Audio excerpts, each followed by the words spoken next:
Along with Jim Hayes and Tim McCarver, Dan McLaughlin with you, our entire Fox Sports Midwest crew. A muggy afternoon, 78 degrees here in the Gateway City. And we're at Busch Stadium in St. Louis. A look at the Cubs lineup for Joe Madden here in game number 3. The switch hitting Dexter Fowler, followed by Kyle Schwarber. Then Chris Coghlan here in the first. Anthony Rizzo has had a big series. Tommy La Stella, Javier Baez, David Ross, John Lester, the pitcher batting 8th.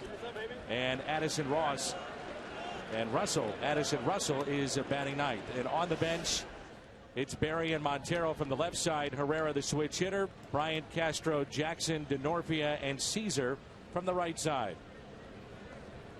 Carlos Martinez at start number 26 here today. I'll tell you what Mike Matheny looks for out of Martinez. When he falls off after his delivery too much toward first base, that's not good. But that delivery right there was good. The one leg over the other one. But when he falls off the mound to the left, that's what Matheny and pitching coach Derek Lilliquist look for. Here's the 0-1. Strike 2. More compact delivery. More compact, right. Right to the plate. And it's not to say when you fall off to the first base side, there was a guy named Gibson that was pretty good at that. Oh, yeah. Jim Bunning comes to mind. Yeah. Some guys can do that, get away with it, feel their position. But Martinez actually has to not try to throw the ball too hard. His natural ability is such that he has such natural movement. He's got to stay compact. It was almost as if in his previous start after the rest, he was so amped up and so strong, he just wasn't right. He was out of whack. More than any other Cardinal pitcher, I think. From 0-2 to a full count on Dexter Fowler. He started this series on Labor Day with a home run off of Lance Lynn. On a 3-2 count. Outfield is straight away. And he got him. Went with a changeup on a 3-2.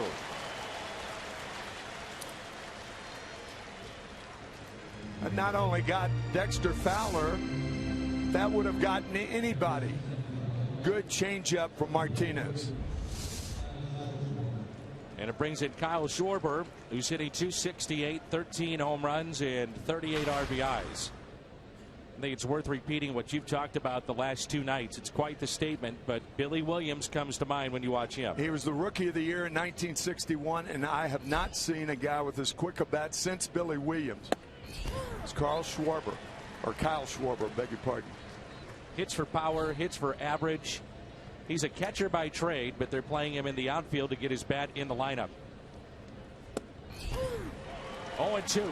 Last night we were talking about it, and in a pinch hitting role, he had a check swing. So we haven't seen a chance to see that quick bat of Schwarber's. And the 0-2. They were talking in glowing terms, and all of a sudden, oops, pink, little check swing.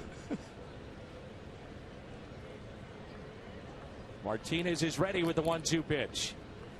He got him. 2 down here in the first. The Cardinals defensively in a good face returns to the lineup after a home run yesterday. Randall Grichuk in center field. Stephen Piscotty is in left. Hayward is in right. Reynolds, Peralta, Carpenter, Moss along the infield. Yadier Molina behind the plate. Great start for Martinez, especially in lieu of the last 2 games. The Cubs scoring 8 runs in the first 3 innings of game 1, 6 runs in the first 2 innings last night. 2 outs, nobody on, and that pitch is taken for a ball by Chris Coghlan. And with the way the Cardinals offense has been going, almost insurmountable it feels like. Yeah. We know it's not, but this team has been defined by pitching, not offense. Coghlan is 2 for 8 in the series. Taps it foul. 2 balls, 1 strike.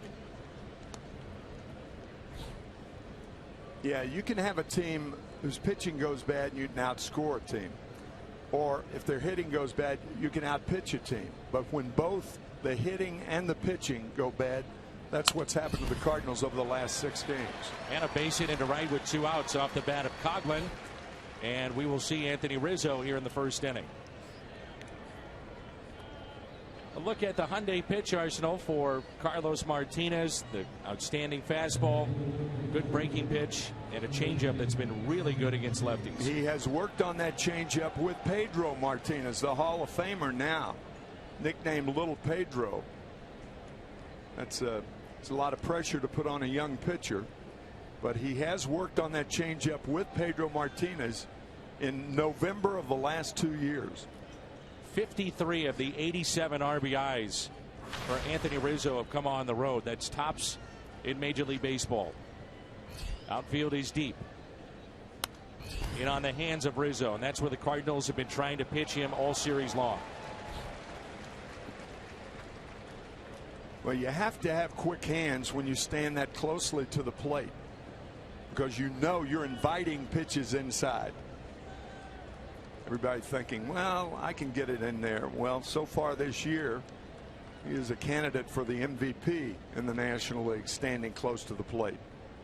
And deep in the box, and that pitch fouled back, strike 2. Yeah, you can't stand. That's a good point, Dan, because you can't stand close to the plate and stand up in the box. If you're going to stand up in the box, you got to stand far away from the plate. That 6 inches can be the thing that gets you out of the 60 feet, 6 inches, that is. Here's an 0-2 pitch. Will it be a changeup? It is, and it's hit out of play.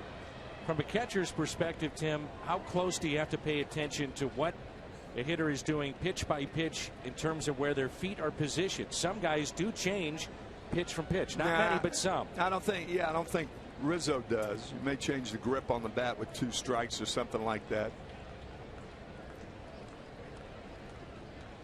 C. Molina looks in to check with Mike Matheny on the running game, then delivers the signs to the pitcher. The 0-2. Rule of thumb: if a hitter stands away from the plate, he likes it away. He invites you to try to get it by him. If he stands on top of the plate, he likes the ball inside. Rule of thumb. Where did you stand? About medium. Most guys do, but some guys are unusual in being very good standing close to the plate, but you have to have quick hands when you do that. I mean, Rizzo is just daring you to pitch him inside. That's right.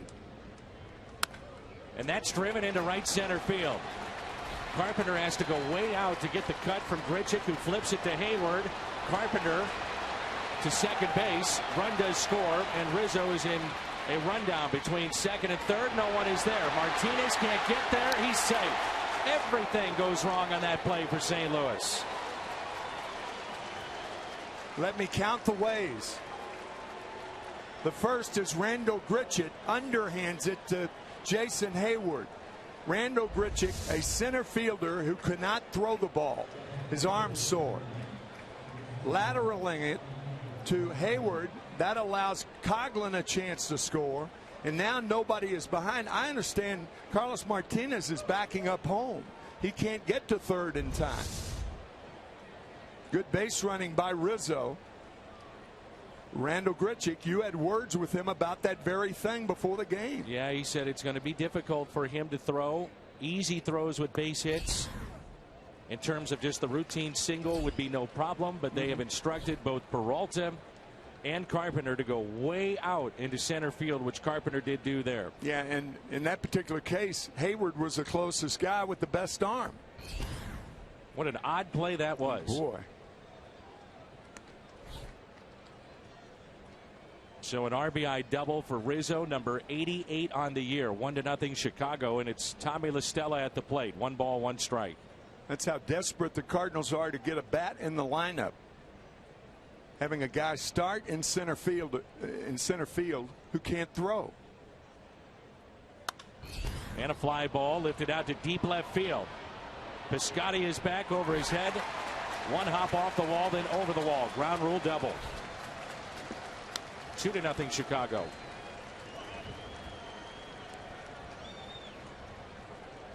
This game started so glowingly for Martinez, looking sharp.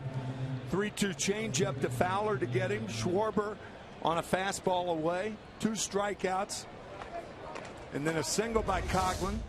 A double by Rizzo. going to third on the play, and now double by LaStella. So the Cubs so far in the first 3 innings have scored 16 runs in the first 3 games of this series. Man. And now Javier Baez. And time is called. Let's go back to the play on the relay that eventually allowed Rizzo to get to third base. Ideally, how do you shift with the defense? Who should have been there backing up on the rundown? Well, the first thing you want to do is you cut down Coghlan. If you cut down Coghlan, or at least throw home to get him to go back to third, you don't have that play. Rizzo kind of inadvertently, it was not a good base running play, but he ended up in fine fettle by ending up at third base. But it started with the shovel pass from Grichuk to Hayward. Here's Javier Baez, couple of doubles in game 2 last night, and another start in this series. He's at third base. So again, the Cardinals have to play catch up.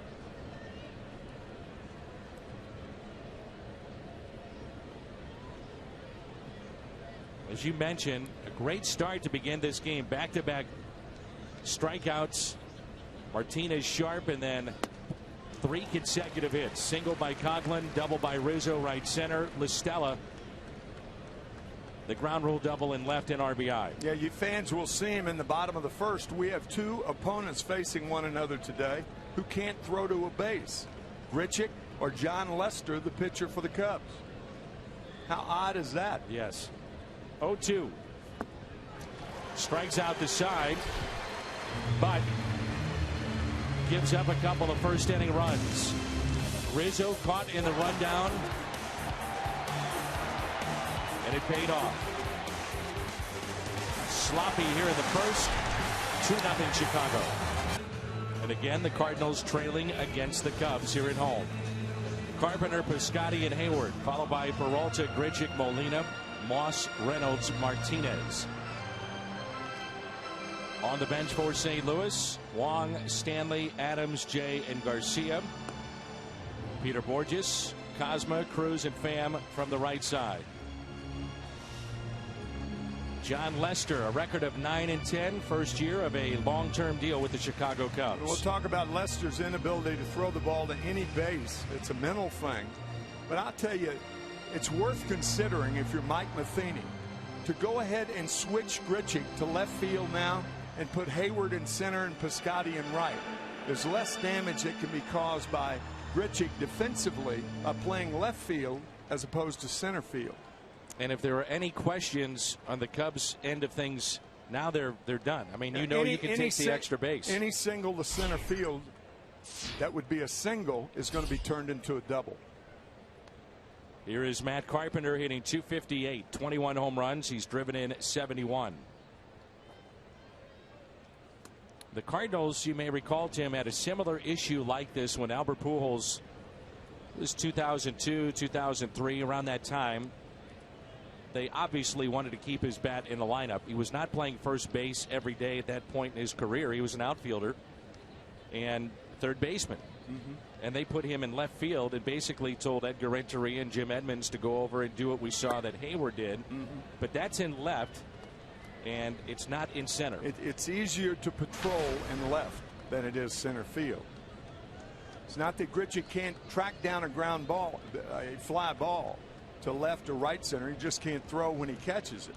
So less damage again would be done in left, it seems to us. 1-1 is driven into right center field. Extra bases again for Carpenter. That one goes all the way to the wall. Taking 3. On his way to third. Leadoff triple, Matt Carpenter.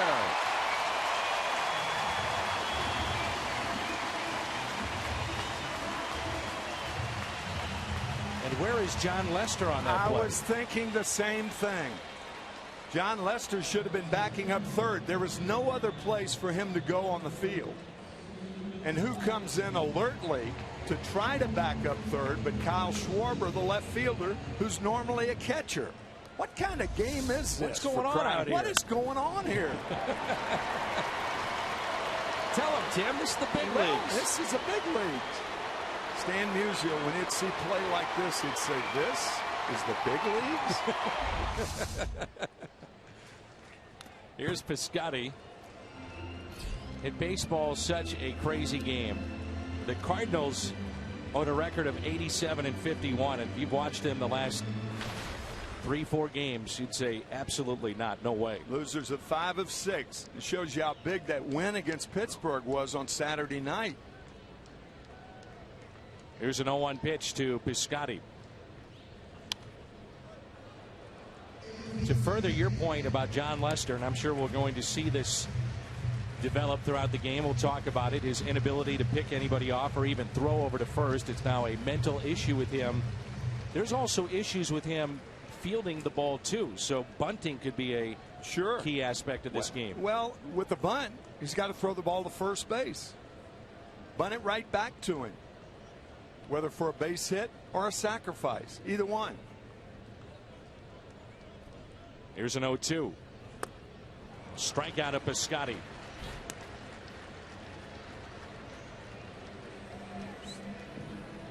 Hyundai pitch arsenal with John Lester.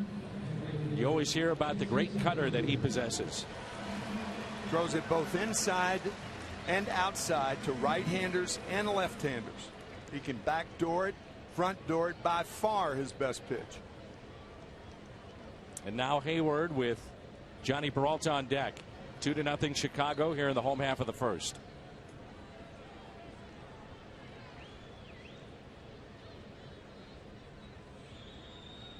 First pitch to Hayward is taken for a ball. That's how he's going to try to get Jason Hayward out. Jason Hayward, more than any other left-hander, has to think left field right now. That cutter's going to be away until perhaps he gets 2 strikes on him. Outfield in center and in left fairly shallow. 2 balls, no strikes. The Cardinals, last time they saw Lester, they were taking literally 10, 12, 15-foot leads. And Carpenter is way off the line at third base. Ball scoots away. He scores easily. Trying to go the other way. 2-1 the count. The Cubs defensively with Schwarber, the catcher, in left field. Fowler in center. Coghlan is in right. Baez, Russell, LaStella, Rizzo on the infield. Ross behind the plate. And that's presented by Dobbs. The 2-1. 2-2. 4 straight cut fastballs on the outside part of the plate. 2 have missed, 2 have caught. Vital to get this run in.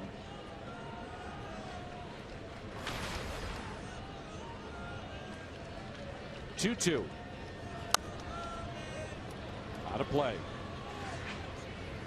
More of a defensive swing or just trying to put it in play. That was a weird pitch from Lester. Sometimes guys don't grip the cutter properly, and you get kind of a funky little, looks like a half curve, half cutter.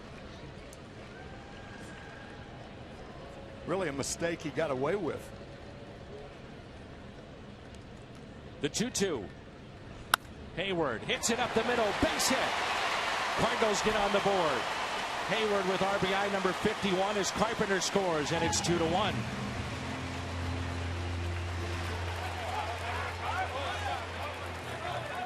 Key base hit. Really a good approach by Jason Hayward. Left field up the middle. Tough pitch.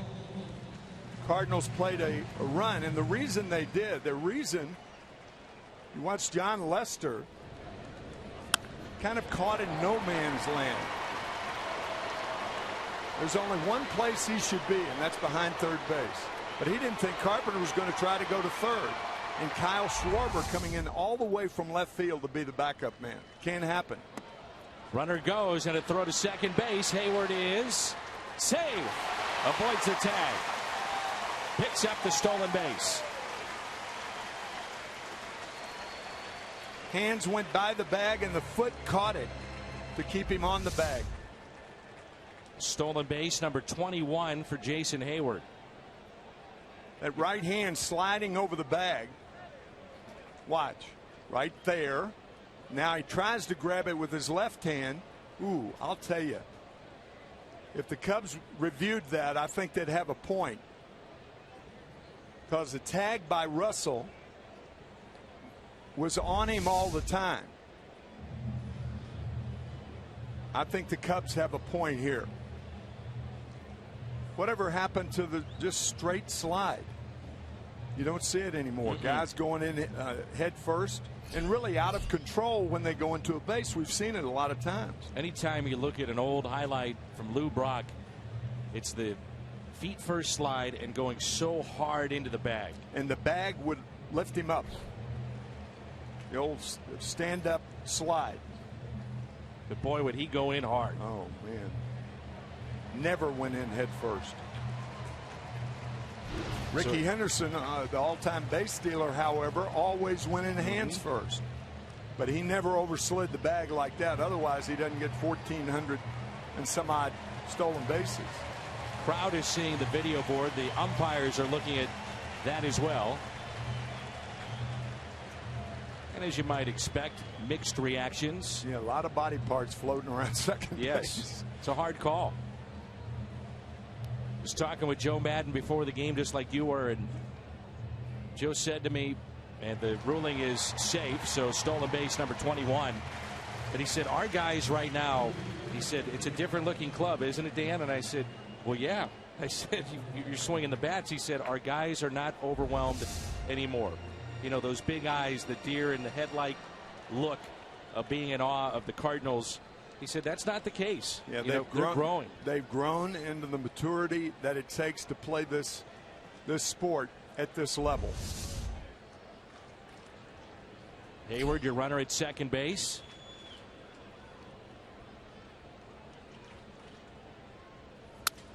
Ground ball slowly hit to the right side.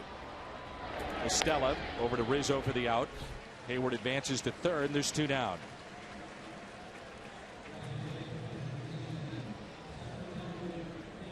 First time this homestand, the Cardinals have scored in the first inning. They've cut the lead to 2-1. And you're going to see the Cardinals, if they get on base against Lester, run wild. And why not? Matter of fact, Jason Hayward can take a bigger lead. Baez is back. You got a right-handed hitter up there, so there's no real threat for Ross to throw behind the runner. Lester has 8 wild pitches this year.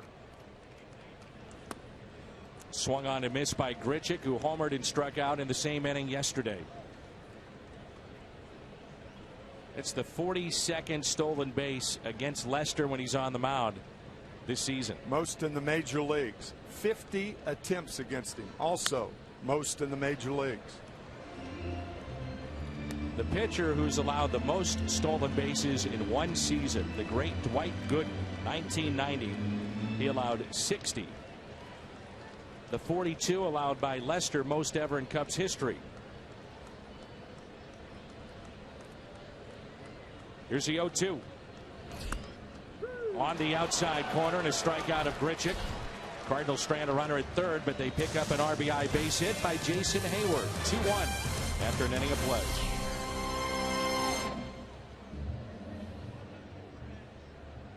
Controlled. Next day, you're running circles around each other. There is Jason Hayward, who has singled and picked up an RBI. And let's turn to Tim's Toyota keys to the game. Last night we talked about it in the opening. Last night the Cardinals depended on Waka. Today they're dependent on Carlos Martinez. And against Lester, get on and take off. That's what Jason Hayward did on the first pitch, stealing second base. One of my favorites, this is my 18th year doing games with the Cardinals. One of my favorites ever was Larry Walker. He was only here a brief time. Great guy. Terrific player. And he just texted me, isn't baseball grand? One day team is on cruise control, you're breezing through everyone. Next day team is spinning in circles trying to get back on the road. Crazy game. Oh man, that sums it up. We'll leave it to Larry Walker to sum it up exactly right. This is the wildest first inning, or the strangest first inning we've had all year. Ross, Lester, and Russell for Chicago. And a ground ball hit left side, taken there by Mark Reynolds. One away. And to think how this game started, too. Martinez just cruising through the first 2 hitters. 2 strikeouts. Overwhelming batters 1 and 2.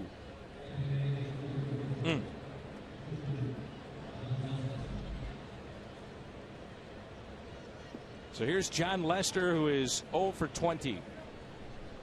Or rather, 0-20 is his average. And let me give you the numbers on what John has done at the plate. Not good. No, sir. It's been a tough year for him at the plate, to say the least. 49 at bats, 1 hit. He got that 1 hit off John Lackey on July 6th, and he got a standing ovation from the Cub faithful. And he did that against John Lackey, his good friend. Teammates in Boston. 2 balls, 1 strike. Talked about in the open, the Cardinals second from the bottom in retiring the opposing pitcher. For whatever reason, they've had some issues there. 3-1.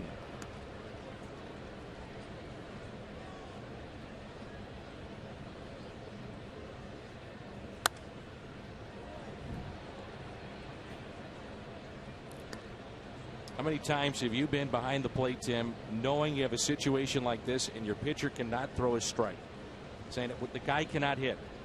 Can't hit. Or can he? Base hit. His second of this year. John Lester with a base hit into left. You got to be kidding me. Casey Stengel, the manager of a team that lost 120 games in 1962, was famous for the statement, "Can anybody here play this game?" That season ended on a triple play by the Mets. They lost their 120th. And Casey held a meeting after the game and he said, "Boys, I want you all to know that this was a team effort because no single individual can wreak this much havoc." Fastball at his strike to Addison Russell. Can anybody here play this game? What a crazy, 15 minutes or so we've had. This is not a game. It's at least starting out not a game for purists. Man. 0-2. First baseman today for the Cardinals is Brandon Moss. He's playing behind Lester.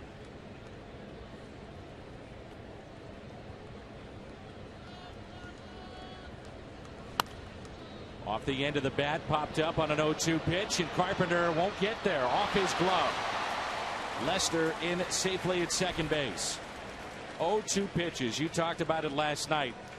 Sometimes they're too good. Maybe that one was there. We use the word epidemic occasionally, and that seems to be one of the epidemics of 2015. 0-2 pitches by pitchers. They get impatient. They want to finish off a hitter too quickly instead of teasing him. If, for instance, that slider was about 3 more inches outside, you might get a swing and a miss, like you did from Baez in the first inning to end the first inning. Dexter Fowler with 2 on, 1 out. Give Lester credit too. Obviously not on base hardly at all, if ever, in his major league career. That ball was nearly caught by Carpenter. Carpenter, the presence of mind to get it quickly and have a play at second base.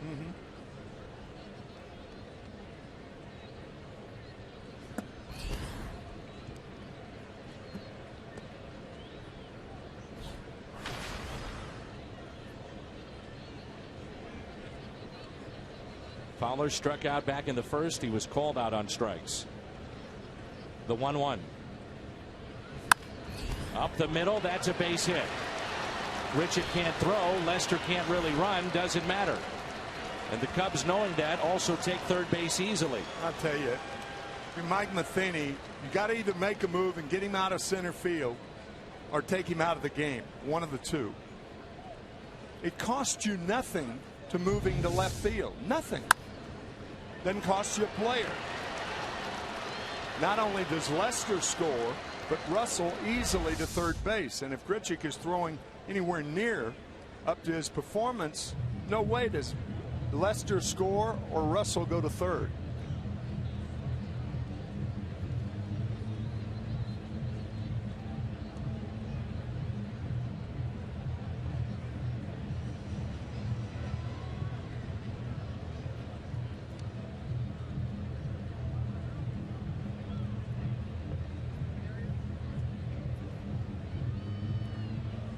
So 1 out, runners at the corners, and it brings in Kyle Schwarber.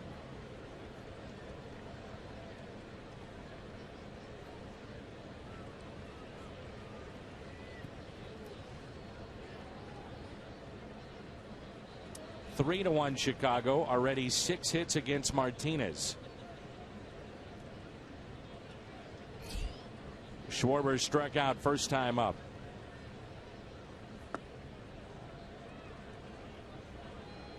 The Cubs, you just get a feeling right now, Tim, the blood is in the water. I mean, they are aggressive. No question. That's a great term and perfectly used.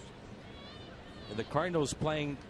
A great statement. That's a question. You know, say back on their heels, but clearly not much clicking right now with their starters. The Cubs swinging the bats so well in this series. As well as they can.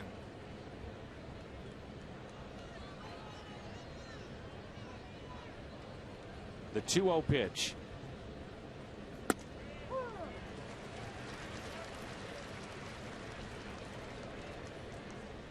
Randall Grichuk toward left center field. I think Kyle Schwarber, especially ahead in the count, is more of a pull hitter.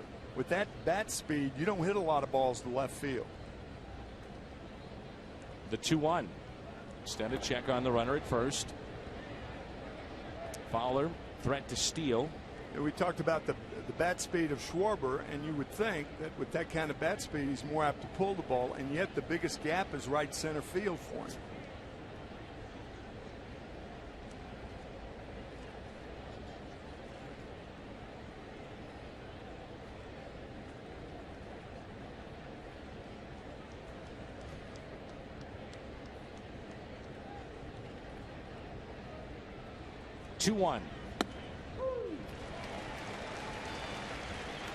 Further your point, Tim, there's a breaking ball. Yeah. Coming into him. He's going to pull that. That's right. Evens it up. 2 balls, 2 strikes. Schwarber playing in game number 50 of his big league career. And already with 13 home runs.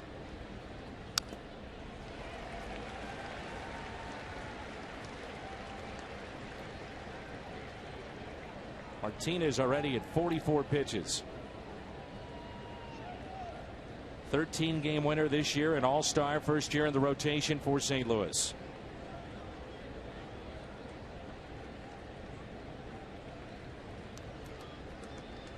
The 2-2.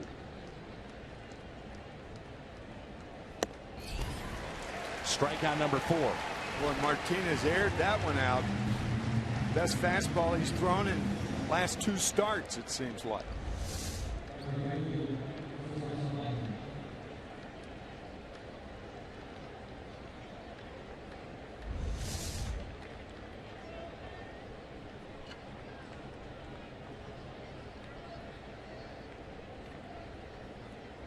Here's Chris Coghlan, single to right field. After Martinez has struck out the first 2 in the first inning. Runners at first and third. Ball 1.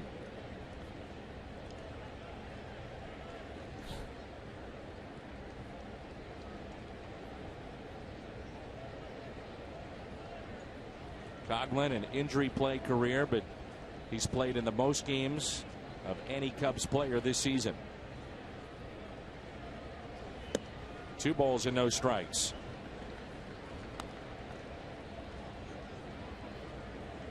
See a little bit with the body language of Martinez, his frustration starting to mount. Falling behind here, 2-0. Rizzo on deck.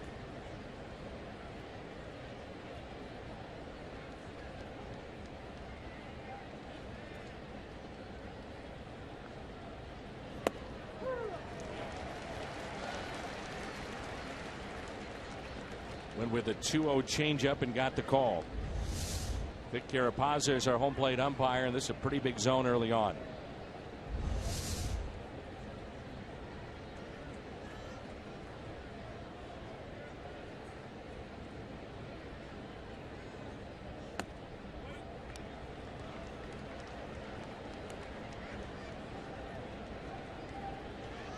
Just feel how this crowd is too. A little bit restless. With good reason. It's disturbing if you're a Cardinal fan.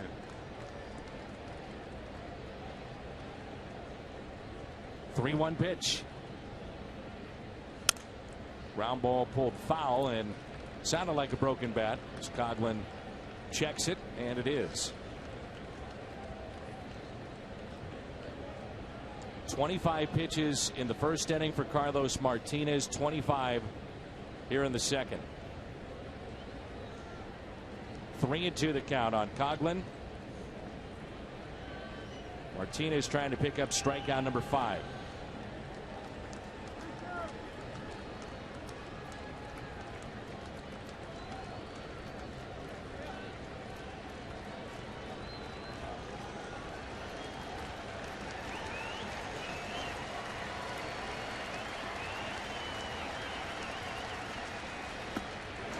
And he gets it.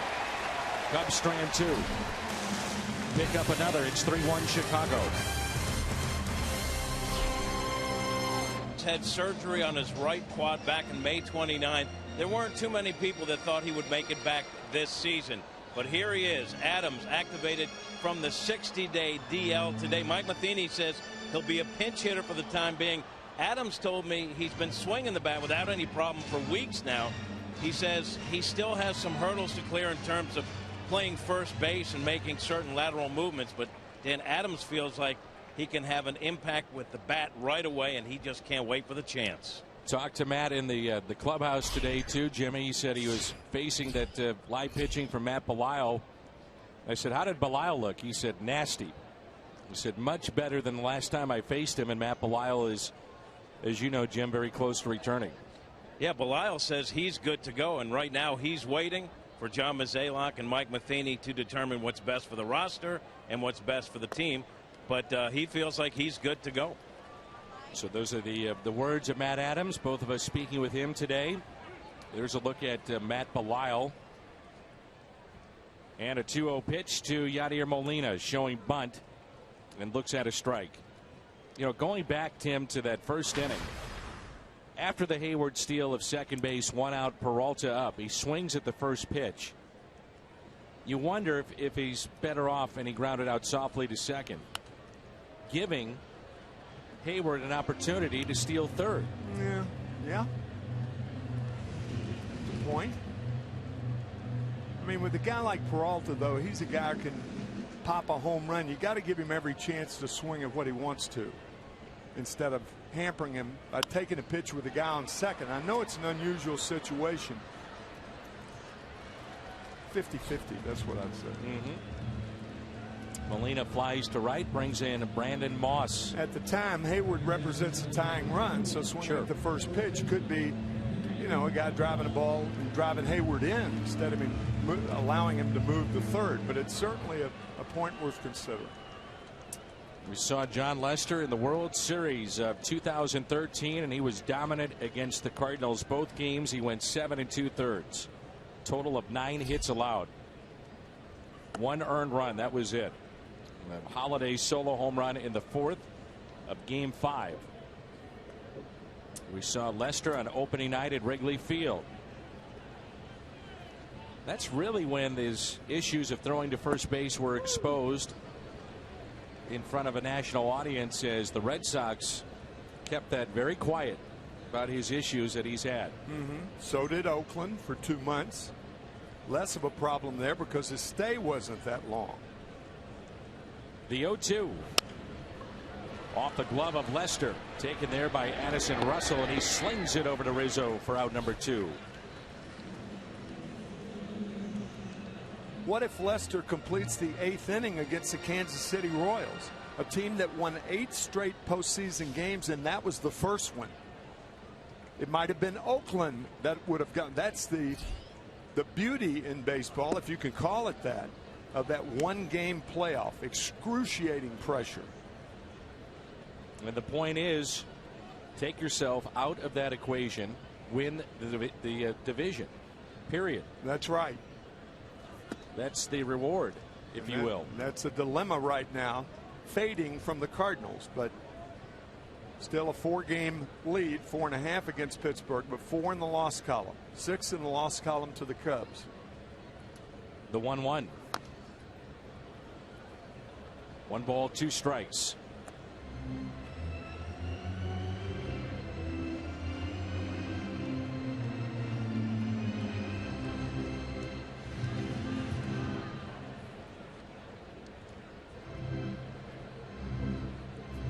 Reynolds did the same thing last night. He did.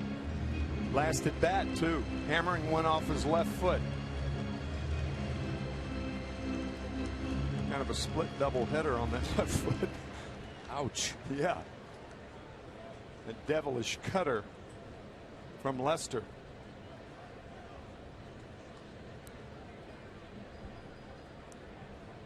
And the 1-2. Went right back to that same spot. 236, 12 home runs. He's driven in 44, hitless in this series. Big gap in left center. The 2-2. Hits it the other way. Fly ball. And out of play.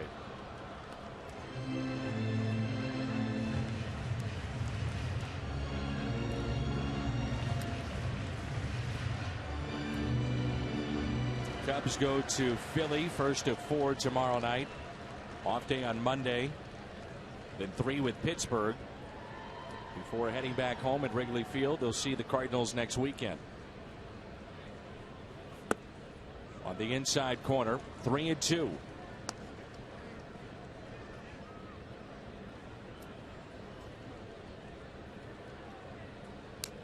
Cardinals will head to Cincinnati after the ball game today. 3-2 pitch. Ground ball hit to third. Taken by Baez. And the Cardinals go in order in the home half of the second. 3-1 Cubs. Anthony Rizzo to start play here in the third. First pitch in the dirt. You know, we were talking between innings about the situation here with Grichuk. And we had even addressed it last night if and when he came back into the lineup. You said that last night, right? Exactly. That, you know, when you look at it, it just makes sense that you'd have Grichuk at a corner position, more likely left field than right. Right. Certainly. Because less damage would be done when you don't throw from left field than from center field. Plus, the ground you have to cover may put you in an untenable position of not being able to throw at all if you have to go to left center or right center. I thought the point that you made too, who knows, with Grichuk's speed, he maybe makes that catch in deep left field. As Carpenter makes the play on the outfield grass, and Rizzo is retired. Well, that play just conjures up so many options. I mean, if, say, Hayward's playing center field, well, Coghlan doesn't have a chance to score, so the Cubs have second and third, and maybe with Grichuk's speed, he catches the ball, hit over Piscotty's head to make the third out, and the Cubs don't score. Mm-hmm.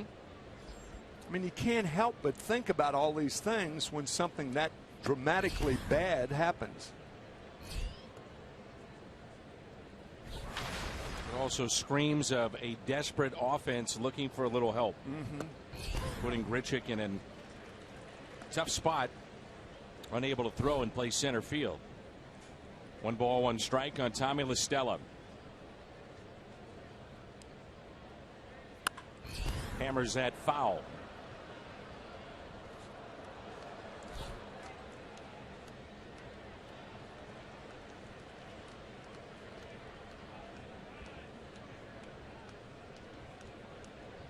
The 1-2 just got a piece.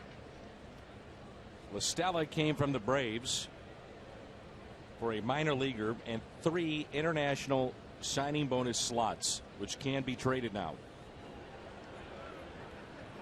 Teams have gotten very creative with that. Reynolds will give it a look, and it's going to bounce out of play. You talked the other night about Randy Flores, who comes in as a head of scouting for the Cardinals, going back to USC to get his master's.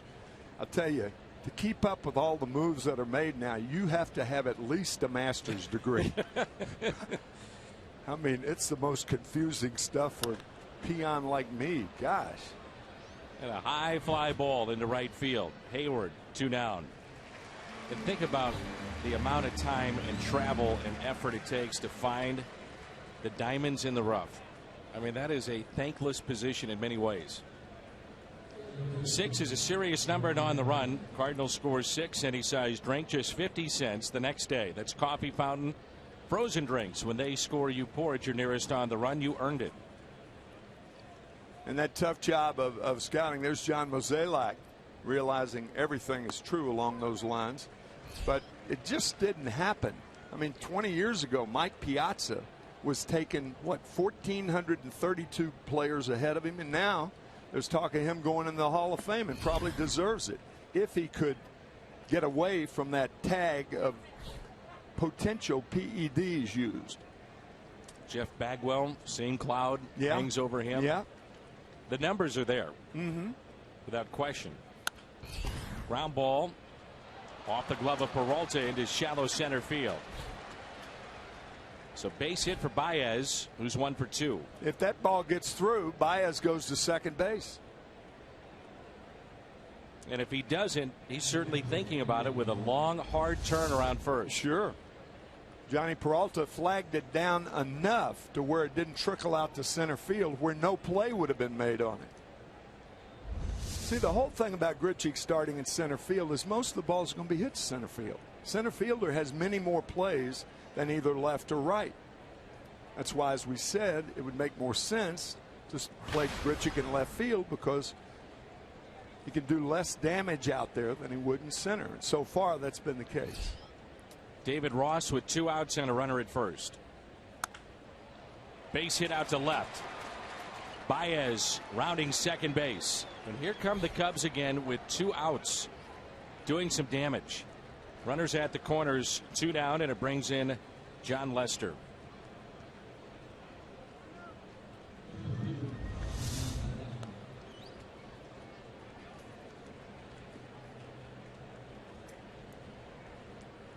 Lester singled to left and came and scored on the 1-out base hit by Dexter Fowler. That made it 3-1 Cubs in the second inning. Always a possibility of a bunt in a situation like this. I mean, Lester got a hit, only his second major league hit his first time up. Could be a safety squeeze. Madden loves that play. I beg your pardon, there are 2 outs. I was dead wrong. Lester lines to short. Sorry, partner. Thanks for the pickup. You got it. Catch made by Peralta. Midway through 3. Cubs on top. So again, the importance of this game: Pittsburgh 4.5 back, Chicago 6.5 games out. Miserable seasons for Milwaukee and Cincinnati. And again, the Cardinals first to 4 beginning tomorrow on Fox Sports Midwest. Rick Horton, Al Raboski will have the coverage for you beginning at 5:30 from Cincinnati tomorrow night.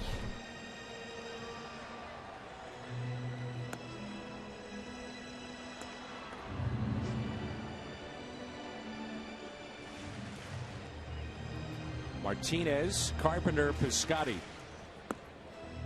Cardinals have been out hitting this game already 8-2. Now, we've talked about the issues that John Lester has had in terms of throwing to first base and the pickoffs. However, he is so good on the mound. Sometimes that gets overshadowed just how well he pitches. He is tough.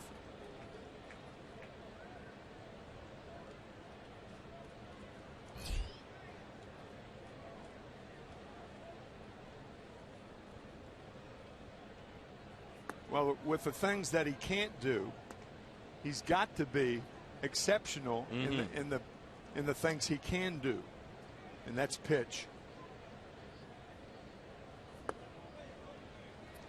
2 balls, no strikes on Carlos Martinez.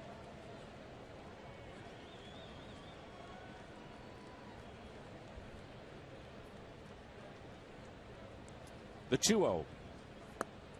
3-0.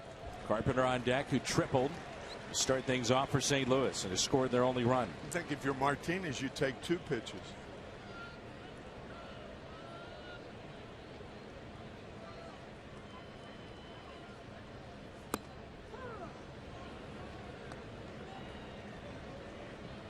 John Lester, great story in terms of beating cancer, raising hundreds of thousands of dollars in the fight against cancer, along with his teammate Anthony Rizzo.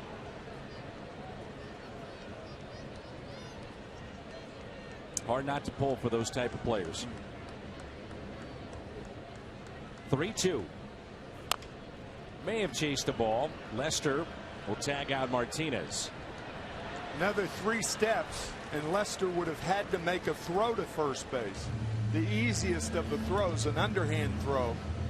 But who knows what might have happened.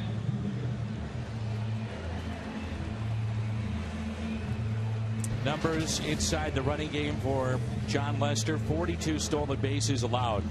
No pickoffs. He's had 2 errors. The Cubs were telling us they believe he's thrown over 3 times, committed 2 errors. He has 14 assists. Near the bottom of Major League Baseball.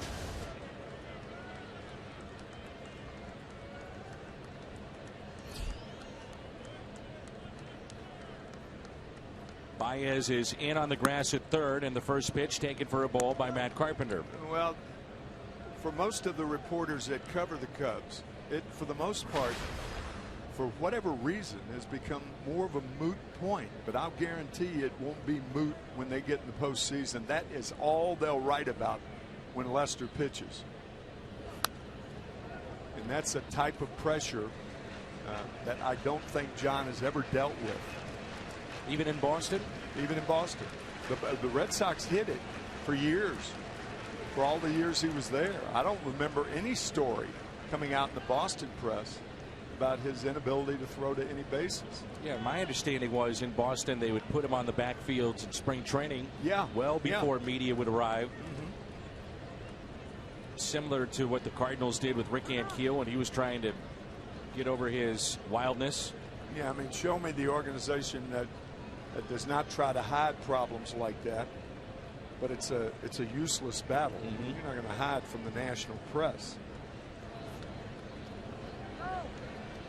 And he did go 1-2 the count.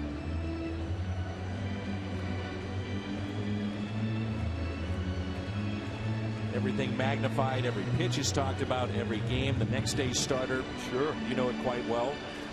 So do the Cardinals. In the postseason for 11 of the last 15 years. Just unmatched.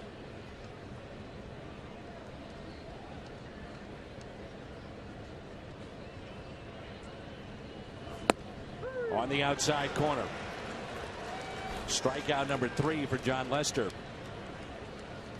Most popular way to follow the Cardinals' push to the postseason is with MLB.com at bat. It's the #1 app for live baseball.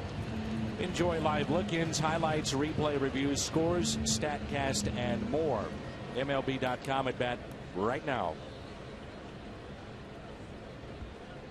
Third strikeout for John Lester brings in Stephen Piscotty.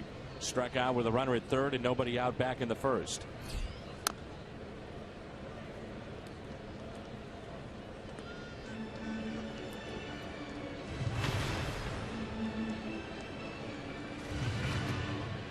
Average at .329 now with the 4 home runs. He's driven in 28.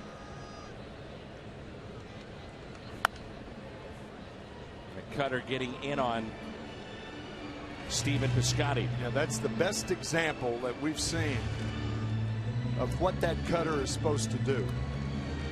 Cut. Often below the trademark of the bat, causing broken bats, softly hit balls.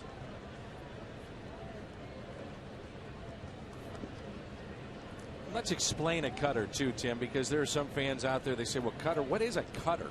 It cuts. It's like a slider slides, a cutter cuts. Pressure's put on the middle finger, and you actually cut the ball. The difference between a cutter and a slider is with a slider, there's a spin on the ball, either a dime spin or a quarter spin, depending on how tightly it's wrapped. The cutter, you actually cut through the ball with the middle finger. There's less pressure on the index finger, and that causes the ball, it's a rule of physics, causes the ball to slide, but more than sliding, it cuts. 2-2 pitch. Hope that was explained properly. Yep. So on a right-hander, you could see you start your swing, and all of a sudden there's that late cut in on your hands. The later the better of any break on any ball. Movement with the fastball doesn't have to be a breaking ball. The later the movement, the more effective the pitch.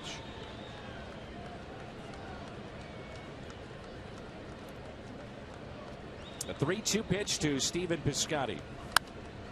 Reason for that is hitters pick it up about halfway, and they determine where the ball's going to go. And in essence, the ball doesn't go where they think that, where their eyes and mind tell their hands that it's going to go. That's the deception with the pitch. 3-2 is bounced left side. Baez, nice soft hands on that play. Takes a hit away from Stephen Piscotty. That's 8 in a row set down by John Lester. Pulled pork sandwich at McDonald's for a limited time only. Addison Russell will lead it off, followed by Fowler and Schwarber.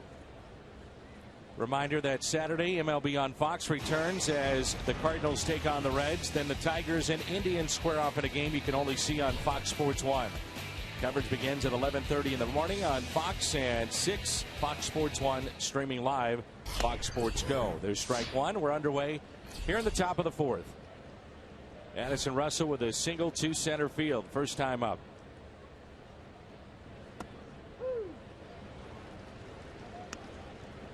Jay Happ will get the call tonight for the Pittsburgh Pirates as they wrap up their series in Cincinnati. Slowly hit on an 0-2 pitch. Again, it's a base hit. That is 9 hits today for the Cubs.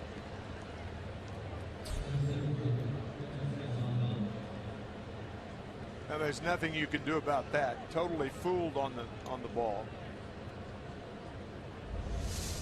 60 feet down the third base line.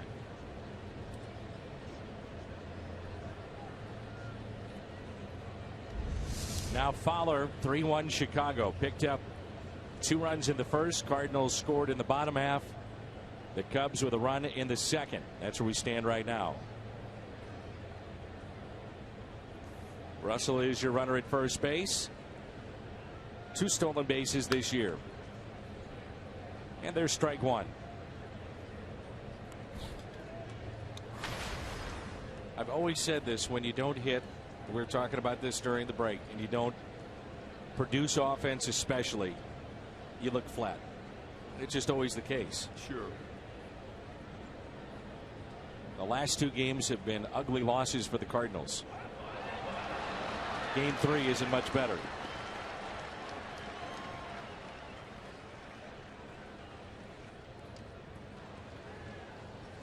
Infield hit, now an error, and a runner in scoring position. Martinez livid because this bad throw, an error on Martinez.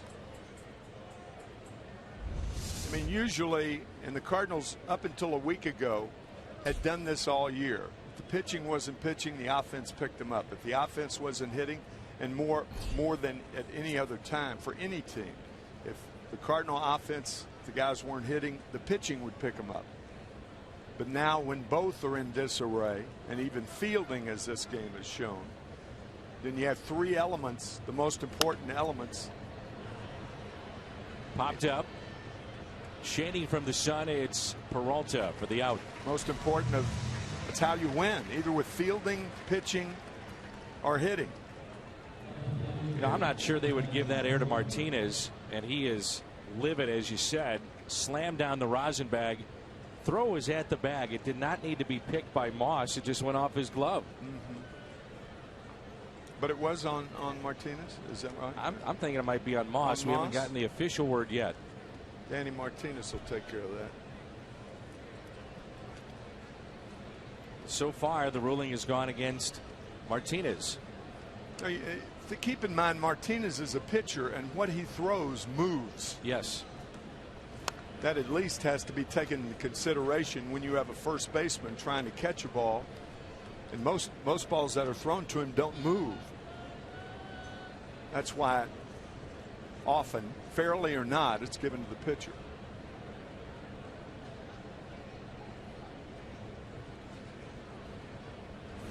The Cubs are 11 for 30 with runners in scoring position in this series. To counter that, the Cardinals just 5 for 20.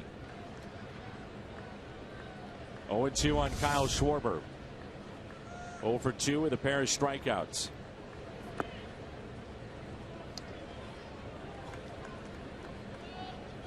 That first out here in the fourth inning could loom large. Fowler could not advance.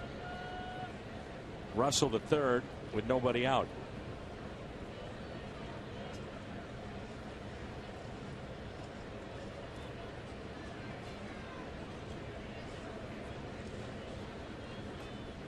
And the 1-2 pitch.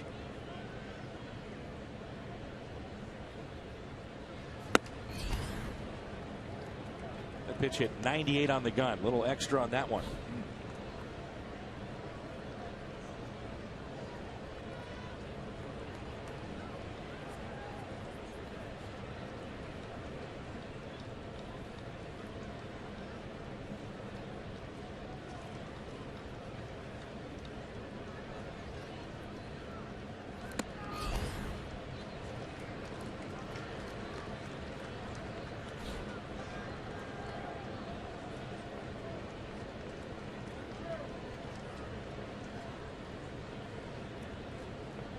Count runs full. Schwarber steps out of the box.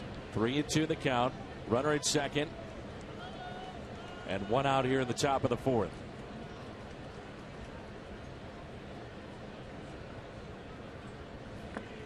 He strikes out for the third time. That's number 6 today for Carlos Martinez.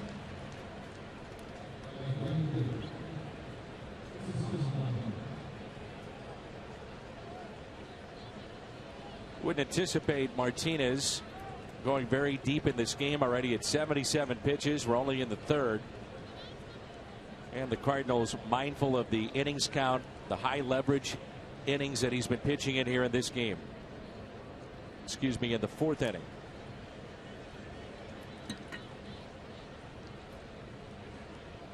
Two outs, runner at second. And a pitch taken inside by Coghlan, who has singled to right and scored back in the first inning. And struck out in the second.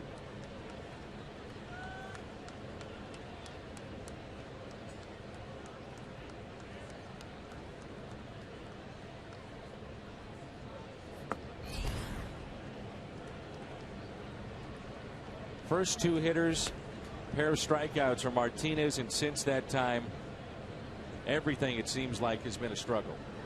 Nothing coming easy.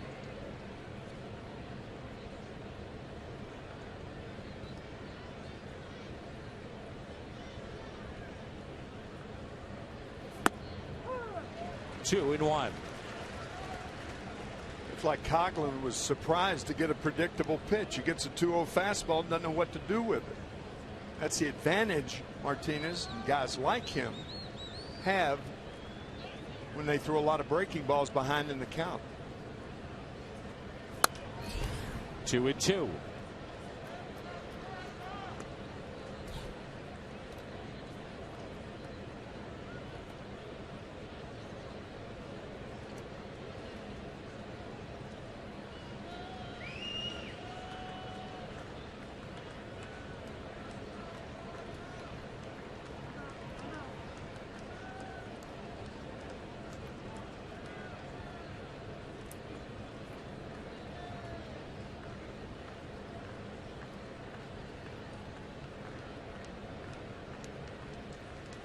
Breaking ball, and he struck him out.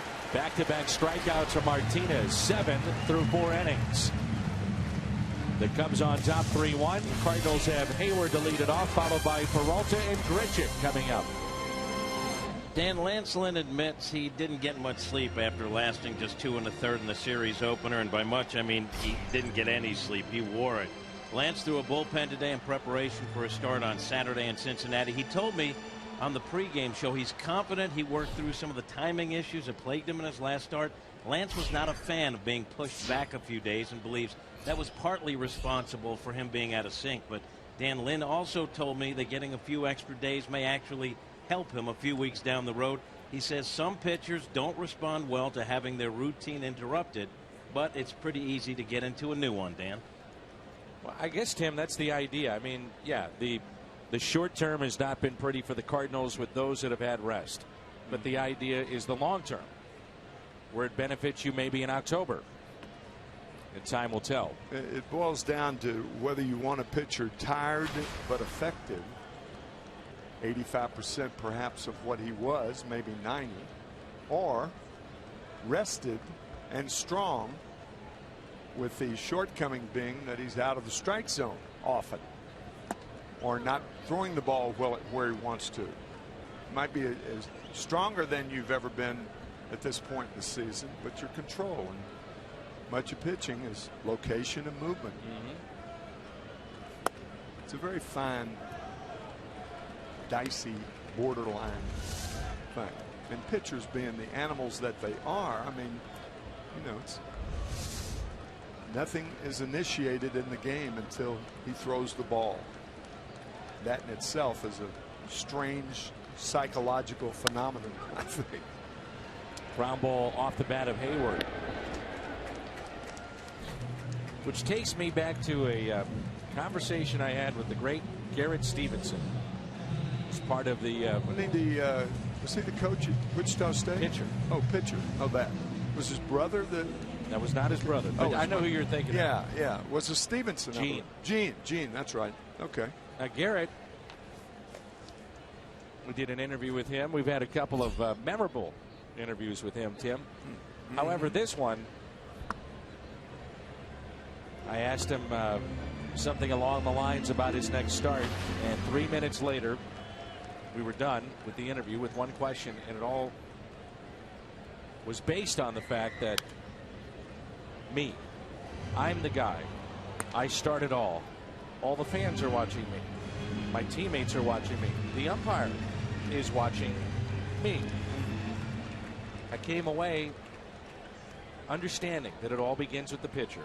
And it took me 3 minutes of that interview with Garrett Stevenson to realize it all begins and ends with the pitcher.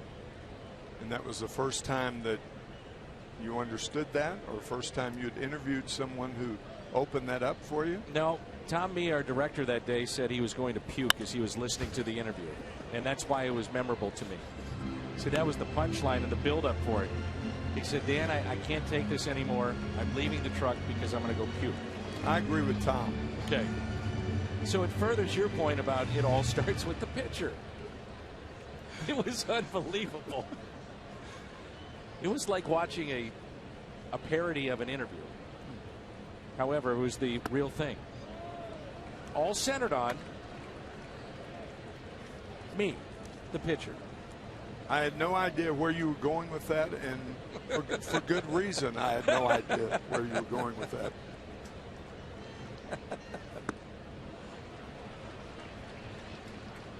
Johnny thought he foul tipped the ball. Home plate umpire Vic Carapazza didn't think that. So it's 4 strikeouts today for John Lester.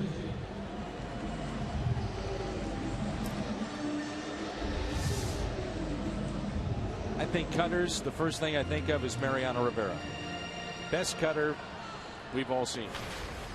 Could throw it time and time and time and time again. And he had such great movement and was able to place it and throw hard. Late movement. That's the important thing about Mariano. I mean, he was so effective that they used to keep track of broken bats in New York with Rivera. Unbelievable amounts of broken bats for outs. Rarely a hit. Little things that went to the infield where infielders used to have to charge a pop fly. I think Luis Gonzalez getting that cutter, and again a pitch that's in, and a little broken bat floater that goes over the shortstop's head to win the World Series. Drawn in infield. Derek Jeter. Held on to by Ross, and Lester strikes out 2. We head to the 5th. We miss you, Garrett Stevenson. We miss you.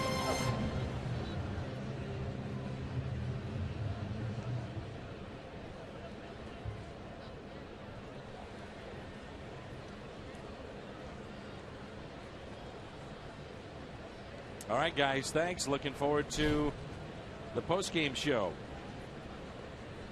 The Cubs with a 3-1 lead as we play in inning number 5. Day baseball here at Busch Stadium. Tim telling me how much he enjoyed my story, and I appreciate that. Just riveting. It was. So, well, the interview was it just too. lacked so much human interest. Oh, it really lacked a lot, like everything. But Tommy loved that Garrett Stevens, our director. 2-0 on Anthony Rizzo. That story will probably deserve a reverse Emmy. That's when you get the Emmy with his rear end turned toward you. Hey, hey, hey, hey. Line drive into center. There's Grichuk. Rizzo is 1 for 3. DraftKings players to watch. And the young players making a name for themselves. Randall Grichuk, Stephen Piscotty. Highest slugging percentage among Major League rookies. At least 150 at bats. Head to DraftKings.com. Enter the promo code CARDS. Tommy LaStella.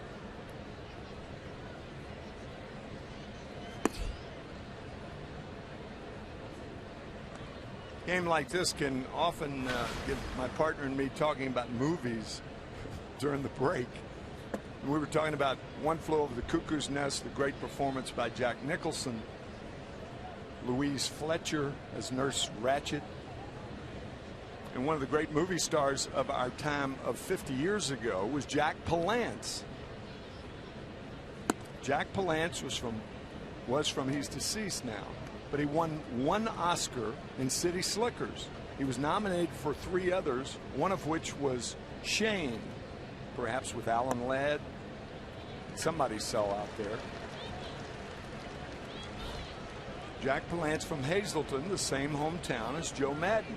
And I asked Joe before the game, I said, did your family ever cater to Jack Palance? Did you know him? Did you know his family? His real name was Polanski. And Joe said, my father was his plumber. It's amazing. Can you believe it? It's amazing. My father was his plumber. The great Jack Palance. Joe's mother worked in a restaurant for so many years.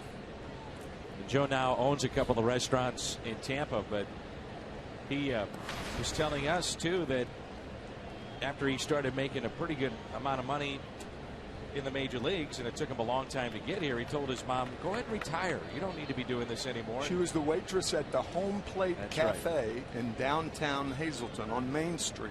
And she refused to retire. She said, this is what I've done. People count on me. I'm going to continue to do the job.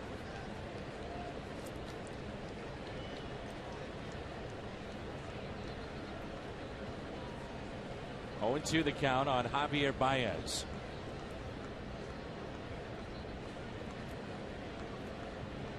Martinez would love a double play.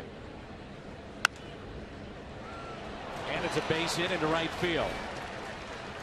Again, an 0-2 pitch. That's at least 3 base hits on an 0-2 count. That is 3, including that tapper down the third baseline. You can't do anything about that. That was a hanging breaking ball from Martinez. He got under it. Inside outed by Baez. Very strong. But naturally following a walk. They start to get loose in the Cardinals' pen. That's Manus throwing. Who else?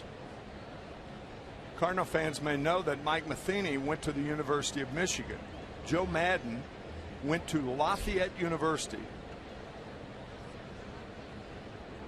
First pitch to David Ross. That's in Easton, Pennsylvania. And he went for 3.5 years. And I said, did you get your degree? He said, I went back in the January of 2010. I got my degree. He said, as a matter of fact, I'm Dr. Joe Madden. So you can refer to me as Dr. Madden. So Dr. Madden, a real challenge with his Cubs for the Cardinals here. Dr. Madden, there he is. very funny. It's great. 0-2. Popped up off the bat of Ross. This could be trouble. Hayward in foul territory makes the catch. Nice play. Jason Hayward had a long way to go. I was thinking the same thing. Boy, he got to protect against Ross's power. Playing him rather deep, not real deep. Cardinal fans, did you know the StubHub app is personalized just for you? Now, with the StubHub app, you can select your favorite teams and artists and discover new ones, too. Start at StubHub and let the fun find you. StubHub, the official fan-to-fan ticket marketplace of your St. Louis Cardinals. 2 on, 2 out. Here's John Lester. Lined out to short and is single to left. And the first pitch is taken for a strike.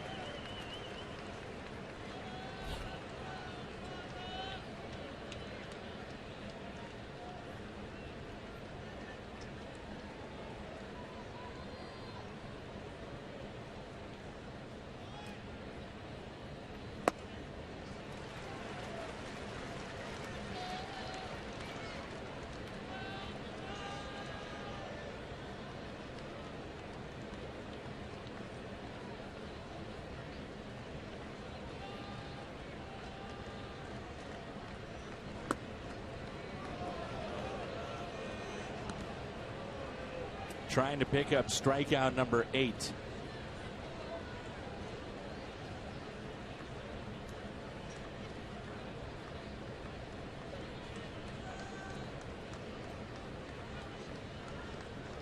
The 1-2, strikeout number 8. Cubs strand 2. They have left 8 on. Midway through 5, 3-1 Chicago.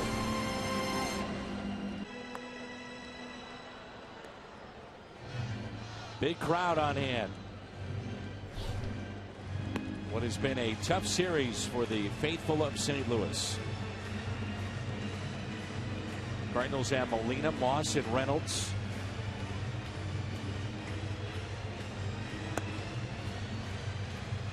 You slip away a little hooky from work. Why not?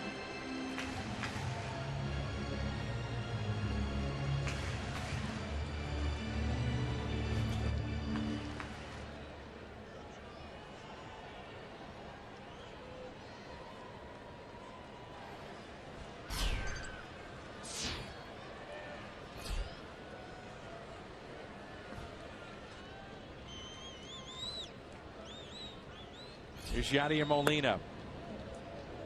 Lester has sent down 11 straight.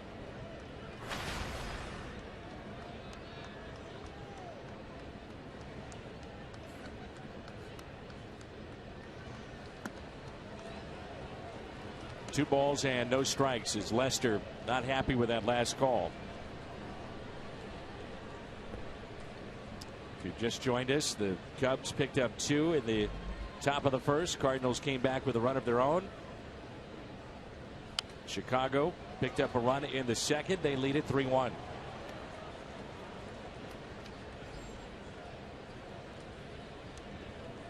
Upcoming road trip for the Cardinals: Cincinnati, Milwaukee, and Chicago. Then we'll have the final homestand of the season with Cincinnati and Milwaukee. Wrap it up on the road, Pittsburgh, Atlanta. It's off to the playoffs.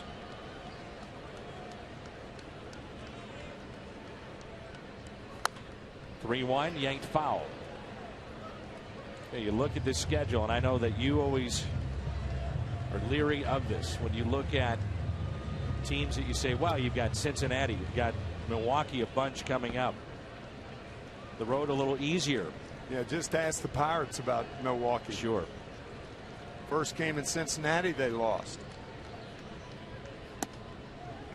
And it's a walk.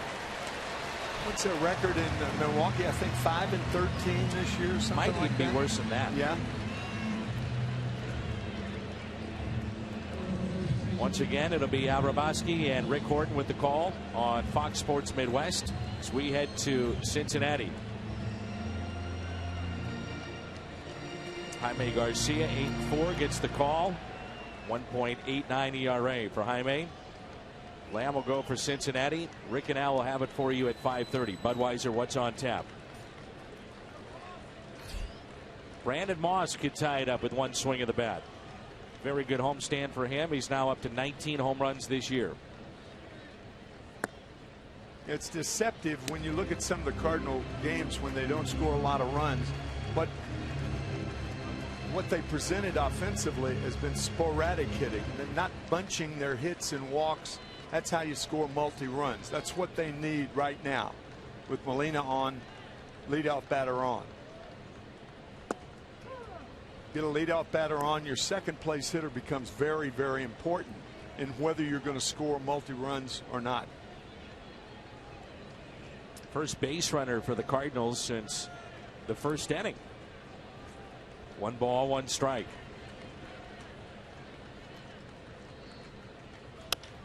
Moss with a high fly ball. Left center. And the catch is made by Kyle Schwarber.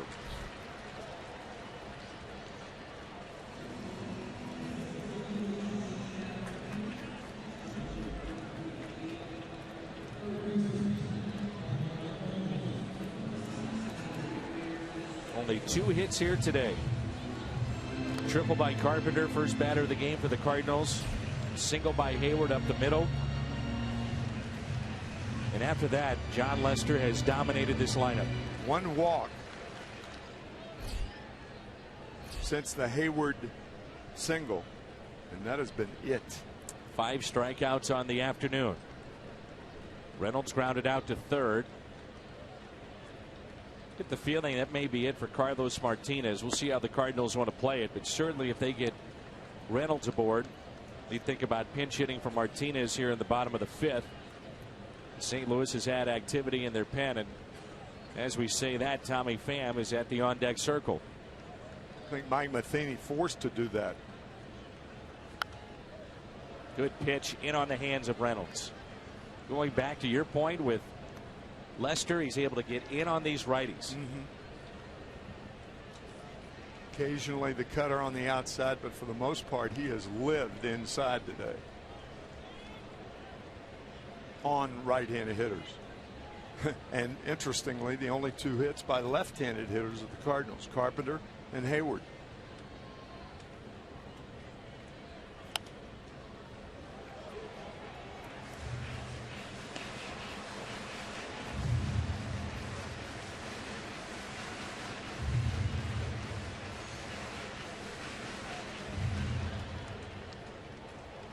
Maine is getting loose in the pen, so he'll be set for the 6th inning.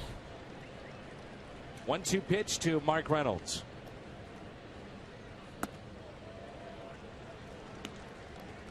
The thing you notice about John Lester, just nothing over the middle of the plate. No. In and out. No, that's the secret of his success. No real off-speed pitches, no change-ups, no curve balls that bounce in front of the plate. The 2-2. That late movement and a strikeout of Reynolds. Well, that was one right there. A curveball that bounced on the plate. Mark Reynolds couldn't hold up. Totally fooled.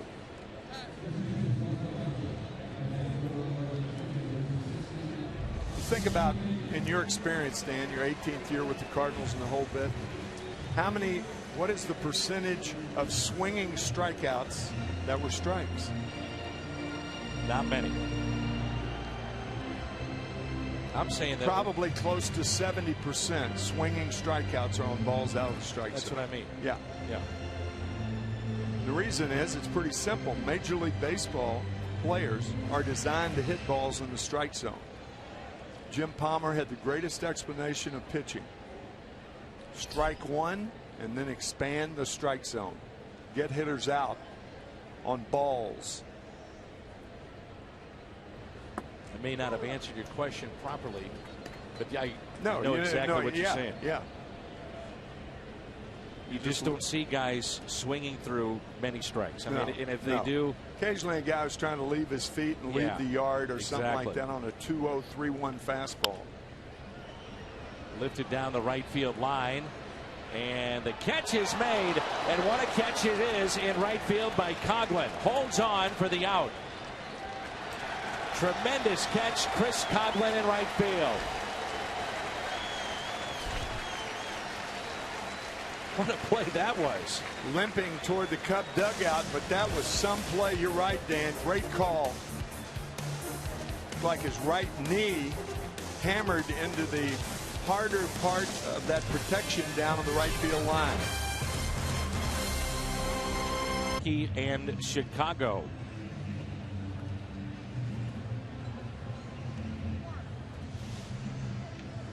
It's Ken Hitchcock with his coaching staff as the St. Louis Blues gear up for another season of hockey.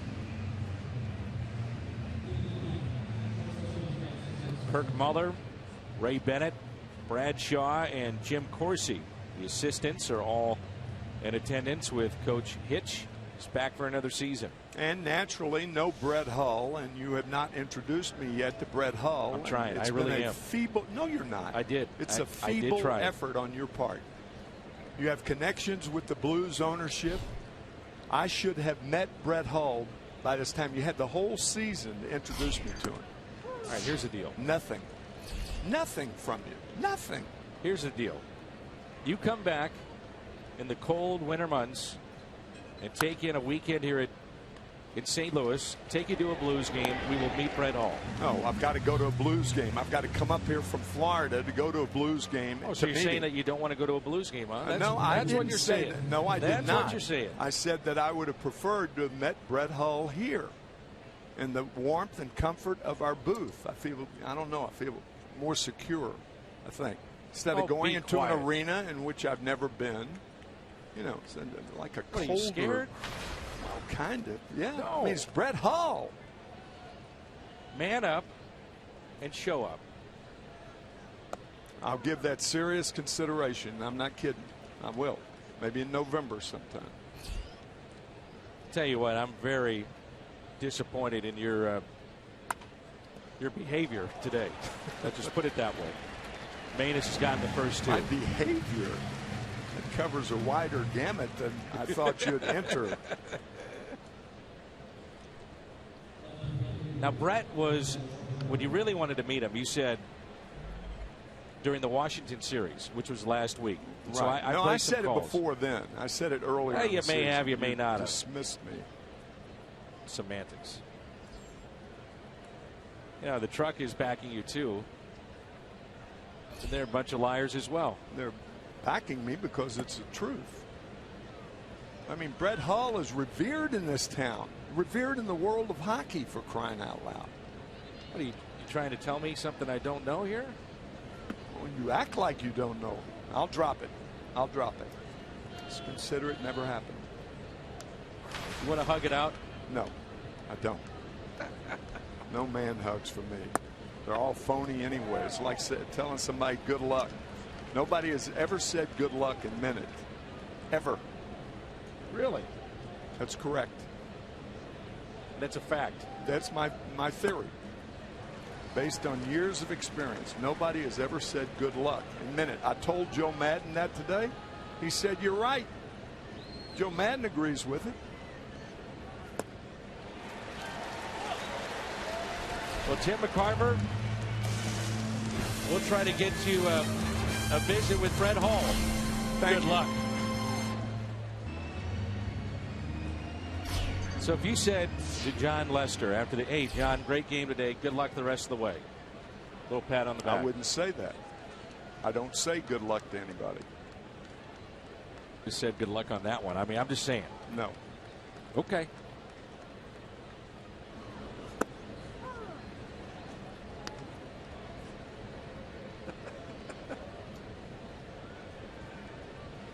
Carpenter, Piscotty, and Hayward. Cardinals have had one base runner since the first inning against John Lester. 3-1 Chicago. That late movement again. That's the second time we've seen that with Carpenter, that check swing. And you don't see that much from Matt. Matt either clearly takes or clearly swings. Not many check swings. Chris DeNorfia, by the way, takes over in left field for Schwarber, who struck out 4 times today.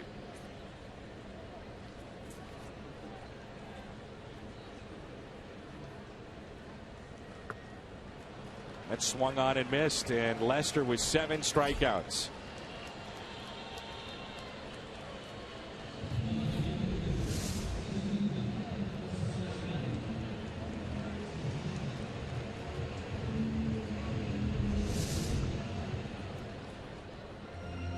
Way Lester is going, you would just wonder, there's someone in this lineup in the back of their mind. Are they thinking about bunting against John Lester? Just try to get something going? Certainly a valid point.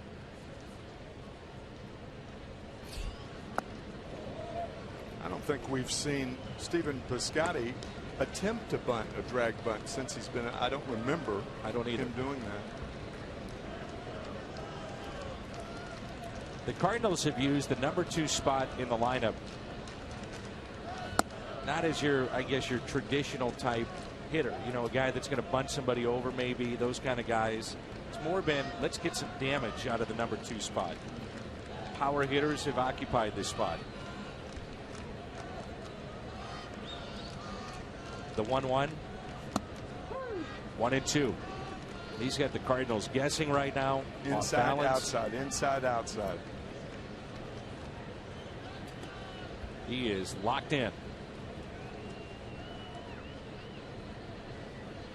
Piscotty is 0 for 2 with a strikeout and a ground out. Grounds it to second base.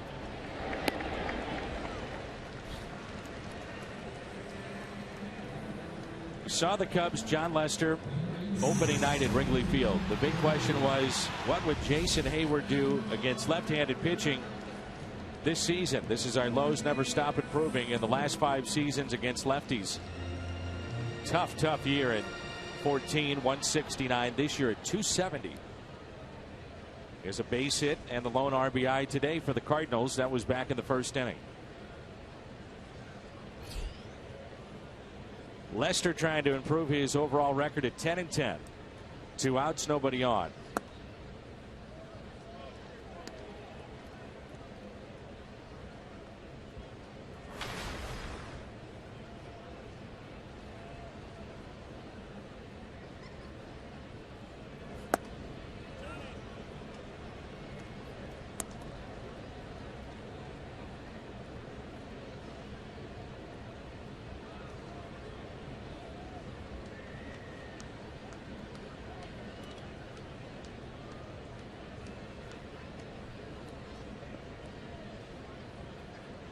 A 2-0 pitch to Jason Hayward.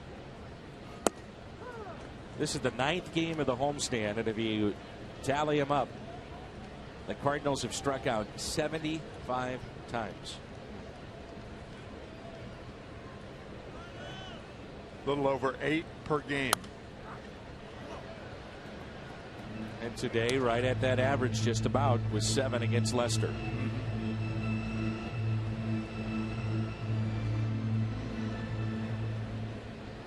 The last 32 2/3 innings, the Cardinals have scored in 3 different innings. That's it.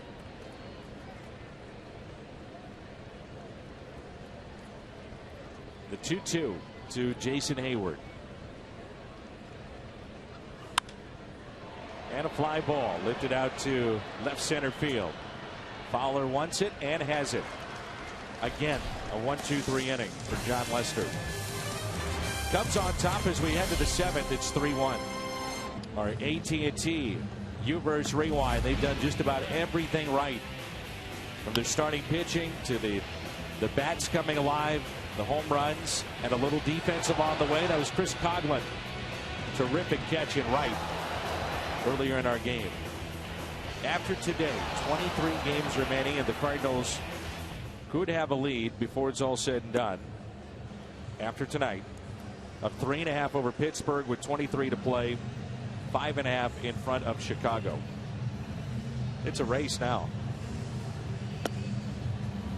Well, the Cardinals have 9 outs to score at least 2 runs while holding the Cubs to no runs, and that in itself has been a big chore for Cardinal pitching in these 3 games.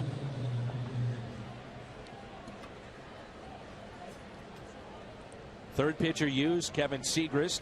Austin Jackson will be the pinch hitter. So Jackson pinch hitting for Coghlan. And Tim noticed after he made that catch that we just showed moments ago, he was limping towards the dugout. You wonder if that's acted up on him a little bit. Get him out of this game. And Jackson, who started in game 2, pinch hits. He slammed into that fence pretty hard.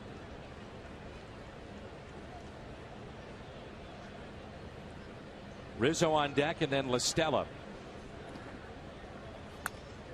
0-2 the count.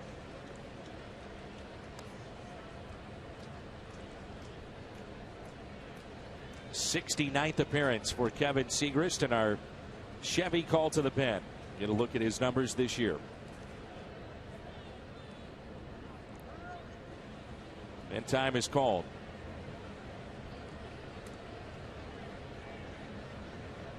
You look at the lines of Carlos Martinez now in his last 5 starts. On an 0-2 pitch, it's hit to second baseman Matt Carpenter, and he has not been sharp, Tim. He wasn't sharp here today again. Mazda game summary, so take a look at what's happened this afternoon. Lester's 6 innings, Rizzo 1 for 3 with a double, RBI. Carlos Martinez 5 innings, 10 hits, 3 of those coming on 0-2 pitches. And Matt Carpenter is 1 for 3 with a triple and a run scored. The thing about this 3-game series is how impressive the Cubs were in coming right out of the chute. I mean, they have not given the Cardinals starters a chance to breathe. 8 runs in the first game, 6 last night, 3 in the first 2 innings this afternoon. So the Cubs and Joe Maddon not waiting around. They have, from the get-go, taking it to the Cardinals. A 1 pitch to Anthony Rizzo.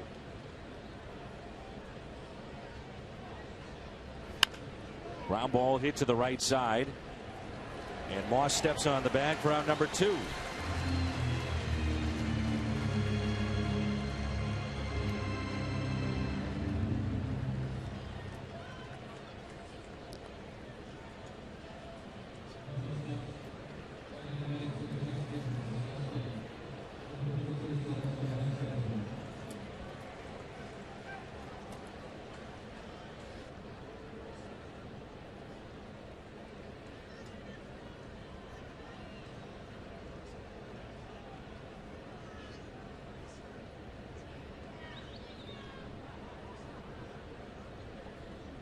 Two outs, nobody on, and the pitch is taken high.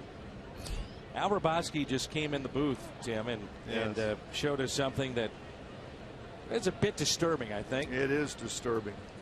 Al signing, asking us to sign all the baseball for charity, and there was a signature I did not recognize. I didn't either. But I guess when you get to the big leagues, you don't need to sign your name to where it's legible. Not when you're a star. And it's expected that when the star signs that people should know who it is. We saw Jim Hayes' autograph on that ball. By the way, prominently displayed in bigger than your autograph. Al's, Ricky's, Mike Shannon's.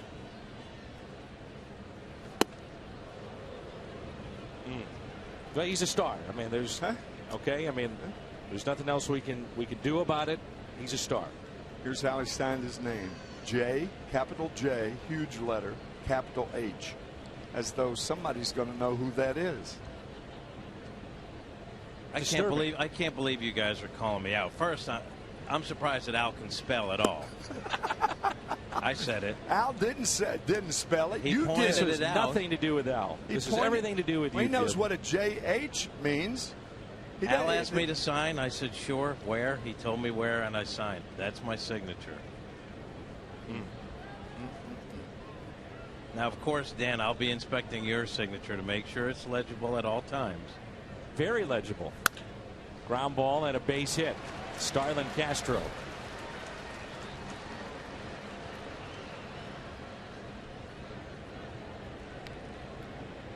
The Hyundai pitch arsenal for left-hander Kevin Segrist. A 2-out hit for Castro, who's pinch hitting for LaStella, and it brings in Javier Baez. Hall of Famer Al Kaline used to sign his name Al, capital K, and then a line. But he was a Hall of Famer. Everybody knows who Al Kaline was. J.H. What? John Hancock? Ridiculous. I'm famous for getting takeout in San Francisco. That's my claim to fame.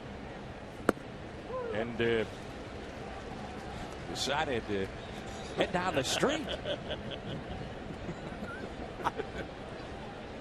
Couldn't believe it.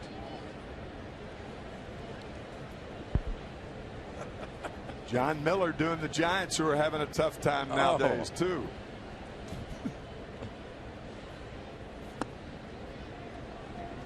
Dan does killer impersonations of both Vin Scully and John Miller. Hilarious. Vin heard, unbeknownst to me, the impersonation of Vin. Remember, we were in LA? Vin heard, yes, since we were right next door. Vin was none too happy with you on that. Oh, he was very pleased.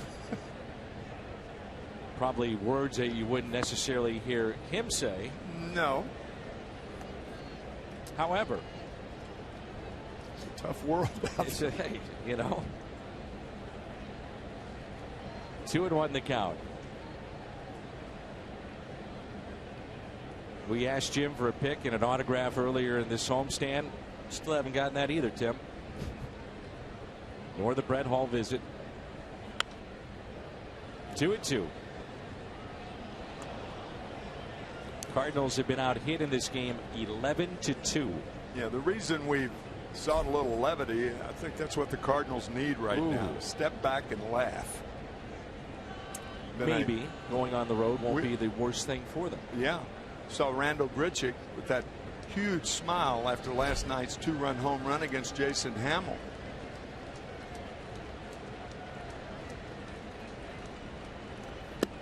It's tough to laugh when it's not funny the way you're playing. Or the lack of production.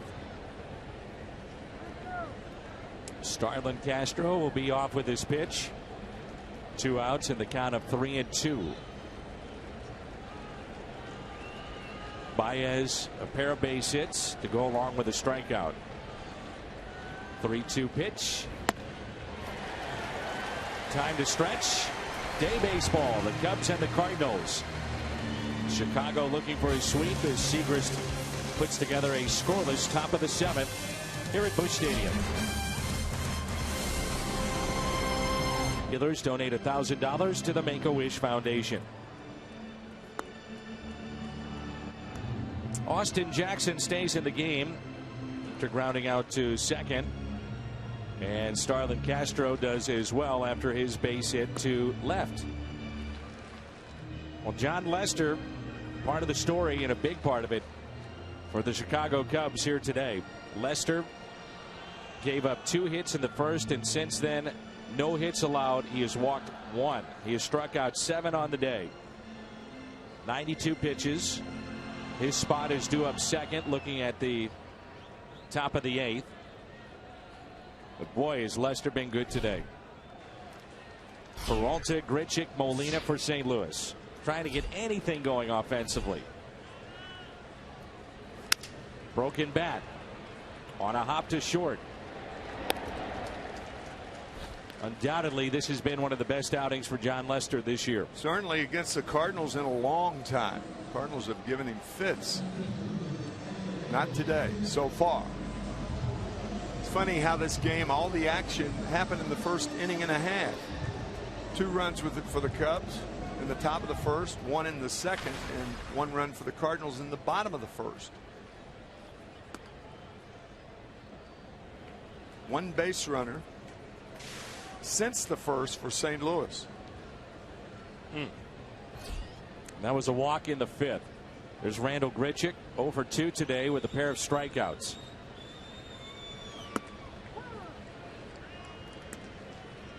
I mean, it's all the things you hear, but it's so true. It's cliche, but it's in, out, keeping hitters off balance, changing speeds, late movement. He's done that all today. Very little change of speeds. Occasionally. Curveball. No change ups. Cut her in, cut her out. The 1-1. A rare curveball.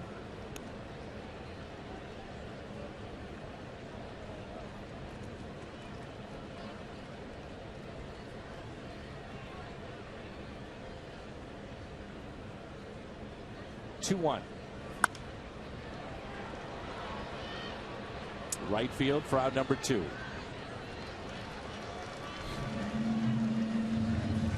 Won a great deal on Cardinals tickets. Fill up at Phillips 66 with 8 gallons or more. Now until September 24th. You'll receive up to 50% off on a pair of tickets to a Cardinals home game. For more information, visit cardinals.com/Phillips66. Molina 0 for 1 with a walk.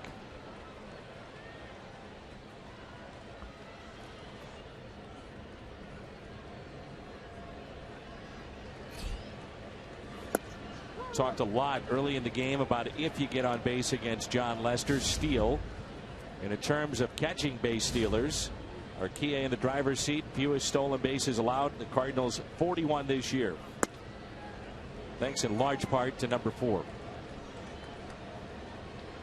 0-2 the count. Way that Lester is cruising through this game. Even though you have a deep bullpen, plenty of bodies on the bench, Lester due up second. He gets Molina here. No reason to think he wouldn't be back out for the 8th. Yeah. Cubs have activity in the bullpen. I don't know. So much is hinging on. I'll tell you what. If Lester is pinch hit for in the top of the 8th inning, the Cardinals are going, thank you very much, Joe Maddon. That's my point. Get this guy out. He has been great here today. Cardinals would applaud that decision. The 1-2. I mean, right there is a great example of what you were talking about earlier. A 2-strike pitch that's off the plate slightly. If he gets a hit, if he makes contact, it's going to be a ball that he reaches for.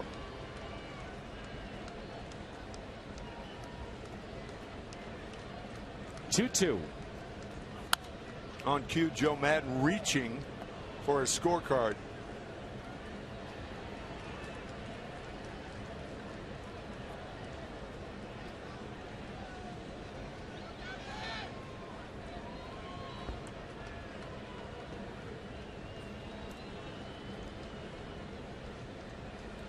The 2-2.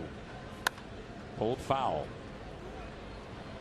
And the information at the fingertips of the managers, it's incredible. What they do in certain situations, 15 pitch increments, what happens past the 7th, on and on and on and on.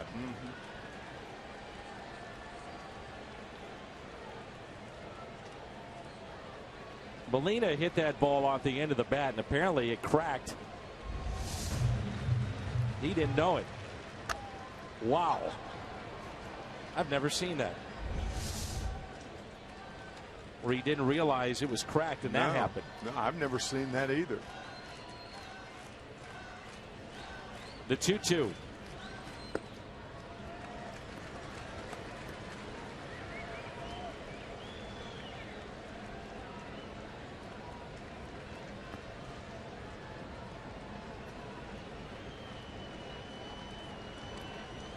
Again, only one walk today issued by John Lester. 3-2 pitch to Yadier Molina. Popped up. That'll send us to the 8th. 3-1 Chicago.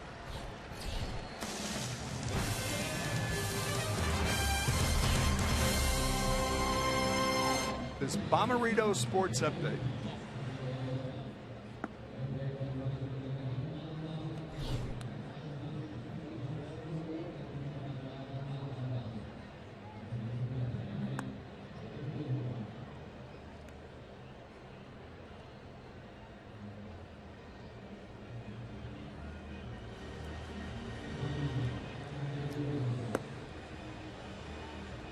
Jonathan Broxton, appearance number 56. And our Chevy called to the pen. For Tim McCarver, this is his final home game of this season. And then we have one more game left in Chicago. A week from Sunday, yep. All right. it's pretty clear with Chris Bryant coming to the on-deck circle, you're going to take John Lester out of the game. Why not remove David Ross also? He leads it off. You've got a left-handed bat, Miguel Montero, on the bench. He can hit 15 home runs. I don't get that. Makes sense.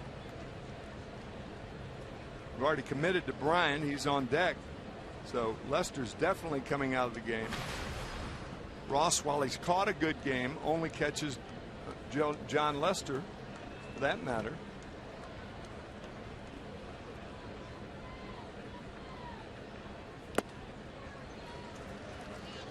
I think all of us at Fox Sports Midwest are very proud that you've completed your internship. Glad to get you some experience. Cut it out. You'll be well on your way in this business, young Tim. Go back for my degree. Broxton gets the strikeout.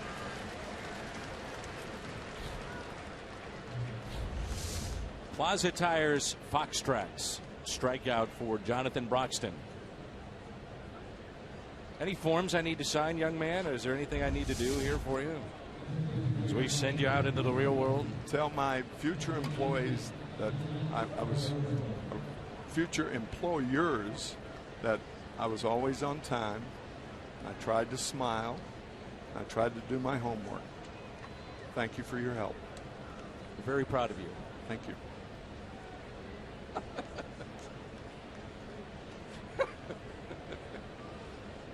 Just trying to give you a little experience. Thank you. Here's Jonathan Herrera, the switch hitter. Strike one. Ain't kidding around with that, but we got a lot of interns with whom we work, do such a great job. It's a great way of getting experience in the world, going to college, and then maybe doing a summer with the Cardinals. It's fun.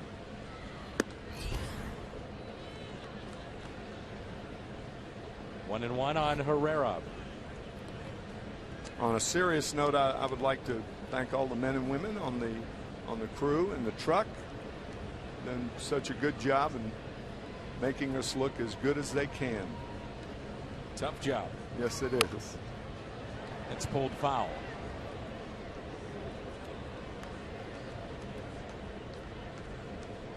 Very fortunate, as you found out over the years coming through St. Louis. Great crew that understands the game, loves the game. Puts a lot of time and effort, long hours here at the ballpark. We appreciate it. One ball, two strikes on the pinch hitter Herrera. Our crowd today, 43,557. 43,557. John Lester, magnificent in this start. 7 innings, 2 hits, 1 run, walked 1, struck out 7. 105 pitches. Good start for Broxton. Back-to-back strikeouts. As promised earlier in the game, we have selected the Data Strong fan photo of the game. Tweet your strongest fan photo to hashtag MW Data Strong Fan. A gentleman with Hungo.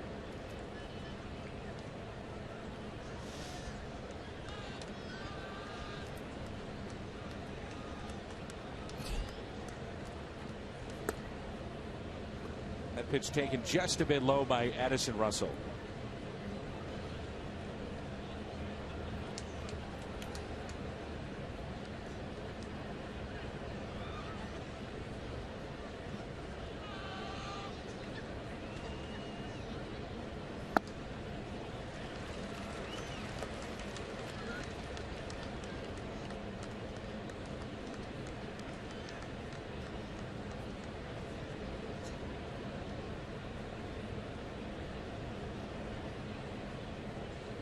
One pitch. Popped foul and out of play. Cardinals will have Moss, Reynolds, pinch hitter due up. Pedro Strop getting loose in the Cubs pen. This Cubs team is red hot. Since July 28th, 28 wins, second to only Toronto. They have 29. Averaging over 5 runs a game. The team ERA for Chicago, 8th best in that time period. So 28-11 since the 28th of July.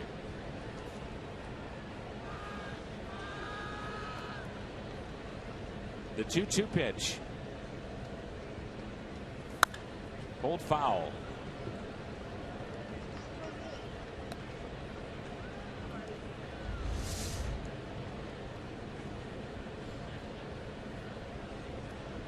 Slider backed up a little bit.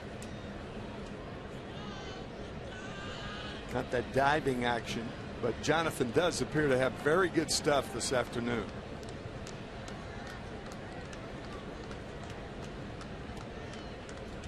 The 2-2. Strikeout for Broxton. Scoreless top of the 8th, so the bullpen has done a very nice job for the Cardinals here this afternoon. Can they come back? You saw him pitch in game 2 of the series. Had some issues, part of that 5-run 7th for the Cardinals, but he was able to get out of it. Bullpen made it hold up, picked up a win, and now he'll deal with a 2-run lead in relief of John Lester, who is magnificent here today. And Brandon Moss will lead it off in the home half of the 8th. Joe Madden rarely will criticize his pitchers publicly, but he said he was very disappointed in Stroup's pitch selection last night. A fly ball into shallow right center, caught by Fowler. Specifically to Steven Piscotty, who drove in runs 4 and 5 for the Cardinals, their last 2 runs. I beg your pardon, the 3rd and 4th runs in their 5-run 5th last night. And Joe said, I will never, to a right-handed batter, I will never say anything untoward toward Pedro Strop if he throws a slider at any time. He's got one of the better sliders around, but a 2-strike fastball to a guy like Piscotty, I don't like that. And you can understand why. Oh, yeah. But Joe choosing his words very carefully and understandably. Strop has had his issues in 8 games this season against the Cardinals. 5 innings, 8 hits, ERA over 12. Cardinals have hit .364 against him. 2 balls, no strikes on Reynolds. Greg Garcia is at the on-deck circle. It's 2-1. That's what Joe was saying to both of us, too, about his bullpen. He said, I love what's going on with my offense. The young players are coming of age. Bullpen, we're still figuring it out.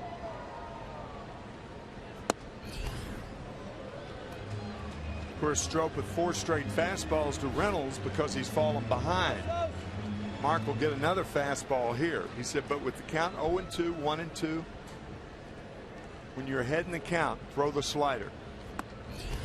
And he walked him. This copyrighted telecast presented by the authority of the St. Louis Cardinals may not be reproduced or retransmitted in any form. And the accounts and descriptions of this game may not be disseminated without the express written consent of the Cardinals. You know, if Joe Madden 1 and 2 here, he'd go to his bullpen. He's got the lefty Richard throwing, and you're going to deal with Carpenter as well. Bring him in to face 2 lefties. You've got Rodney out there in case things get out of control. And that's a base hit into right.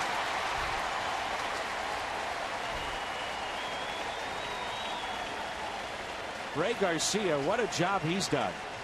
Well, he's done a job on Strop before. He was the one who hit that first pinch hit, not grand slam, but solo home run against Strop earlier to tie a game in the 8th inning. Cardinals ended up winning that game. So the wildness by Strop, that leads to a base hit. And I think your point is right on the button. At 2 left-handers right in a row, you make Mike Matheny use a right-handed hitter. To be the lefty Richard coming on to face Carpenter. Not done yet.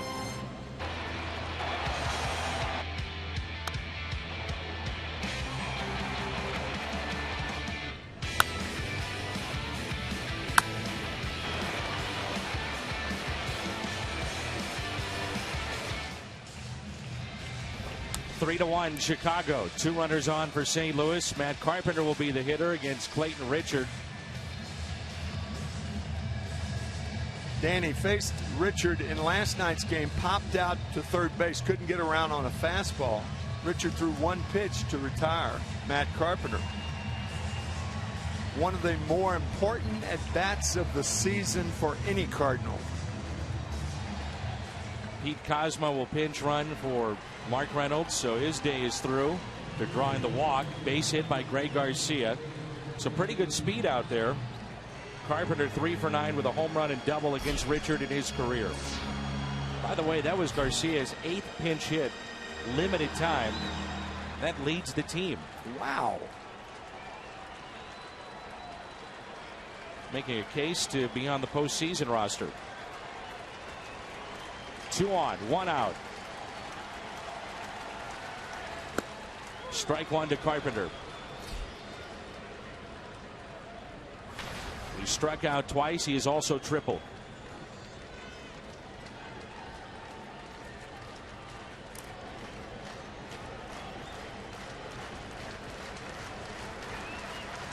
Oh, 1 pitch.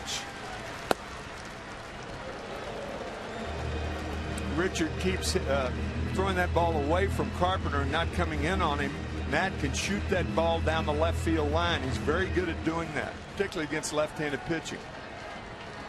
The Cardinals closer, Rosenthal, getting loose in the pen.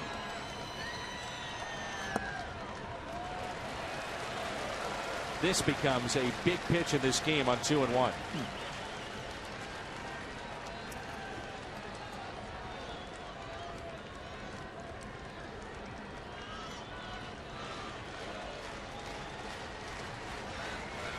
The 2-1. Carpenter rips it into center. Kozma being waved home. He will score. And it's 3-2 Chicago.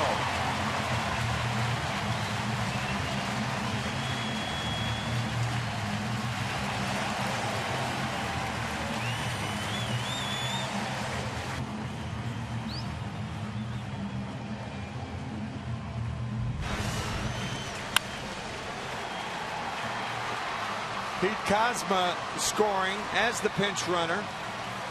Makes it a 3-2 game. Garcia stops at second. A huge hit from Matt Carpenter.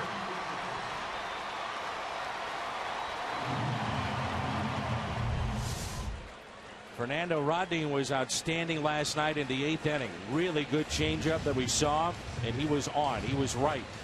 Will that be the case today? Stephen Piscotty coming up with the game on the line. Chevy called to the pen, 60th appearance for the former closer. Interesting here that Peter Borges pinch runs now at second base, but not at first for Garcia. We were talking about it between innings and away from the break. Everything under a microscope, every move so important, so vital. But if that move had been made, Borges is on third right now, not second.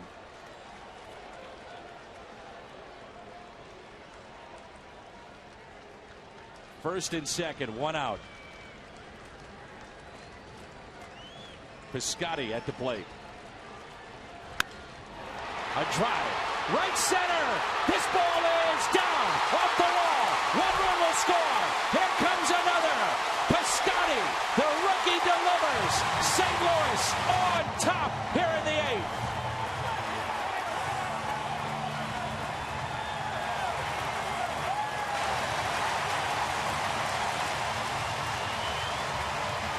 The happiest that dugout has been in 7 days. First ball hitting. One of the more impressive things about Stephen Piscotty, he doesn't wait. Jump now, fastball outside part of the plate, hammered to center field. Fowler can't catch up to it. And for the first time in this series, the Cardinals have the lead. Just wakes everything up, doesn't it? Oh my gosh. Echoing through the streets of Philadelphia. Echoing through the streets of St. Louis. I can almost hear you in Philadelphia. 7th blown save for Rodney, most in the major leagues with Jim Johnson of the Dodgers. Man. What a key hit. Depending on how this winds up, you look back at moments in the season, could turn out to be one of the biggest hits of the year. No doubt about it. Steven Piscotty. 2-0 the count on Hayward.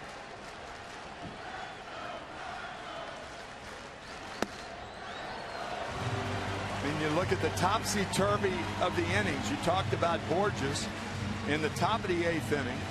Broxton pitching to David Ross. Normally it'd be Montero in there. That's for the Cubs. Ross struck out. Pinch hitted Herrera. Had Chris Bryant on deck.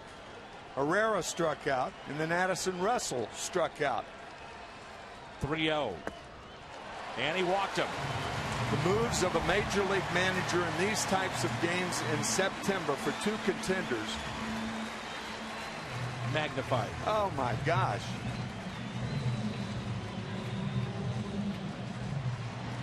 And now it's Johnny Peralta.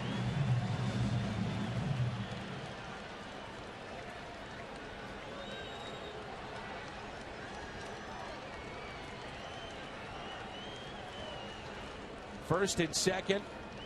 1 out. Here's Peralta.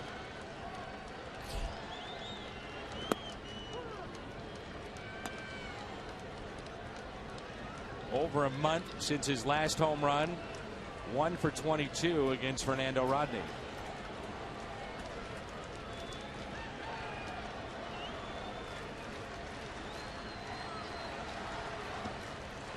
Nice play by Ross to keep that in front. Dan, you got to look ahead of the top of the 9th. You got to take Grichuk out of the game. He's on deck, and unless Peralta hits into a double play, Grichuk will hit.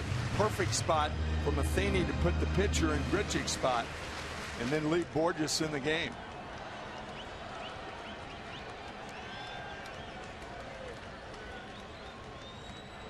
The 1-1.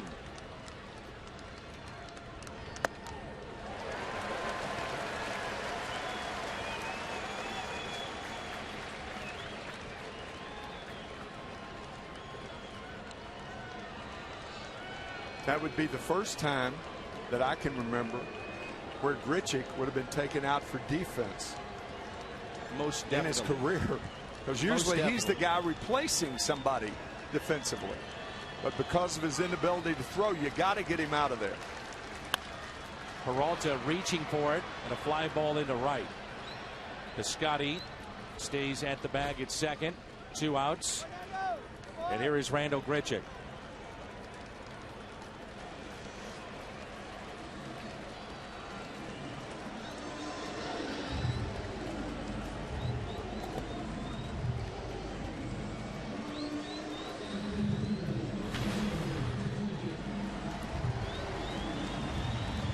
Boy, in a day that John Lester was as good as he can be.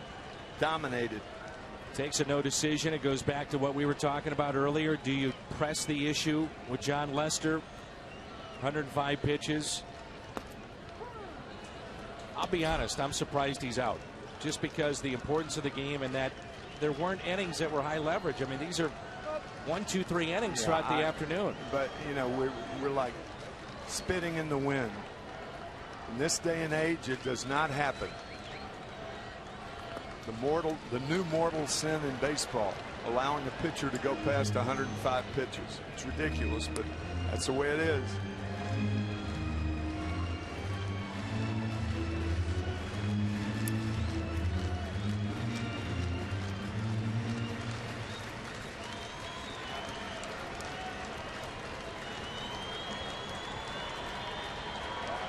The 1-1.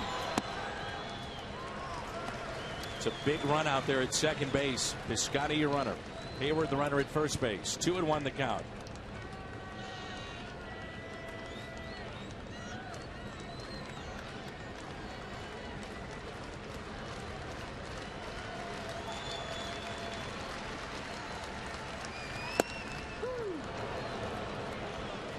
Grichuk is 0 for 3 today. He's fly to right. Also struck out twice. Returning to the active roster. Pinch ran the other day. Pinch hit yesterday. Hit a 2-run homer. 2 on, 2 outs, and a 2-2. The Cardinals pick up 3 runs in the bottom of the 8th. Their first lead in this series. The reaction of Matt Carpenter, who drove in a run in this big 8th inning. Stephen Piscotty is the rookie delivered. Rosenthal coming on. 4-3 St. Louis. It's the most emotion we've seen from Piscotty all year. Yep, right. With the way this game was going, the way the series had been going, The way this team has been playing. huge. The departments that have been not good. Pitching, hitting, fielding. Chevy called to the pen. Rosenthal 42 of 44 in saves. Dexter Fowler at the plate, 17 home runs.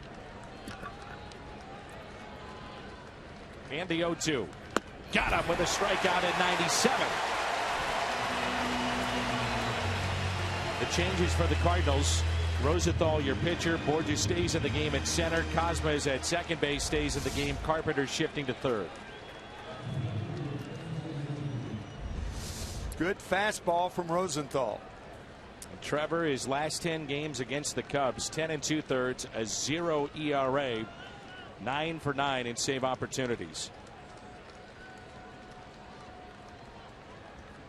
Chris Denorfia with 1 out, nobody on. Strike 1.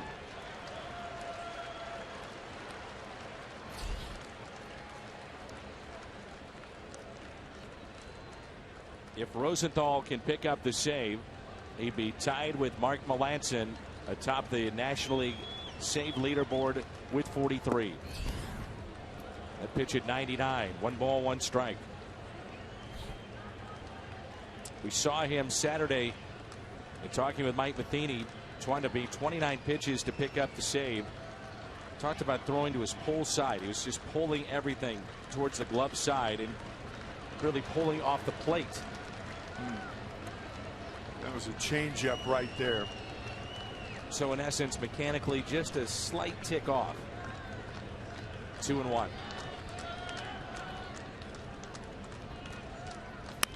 Ground ball hit to short. 2 down.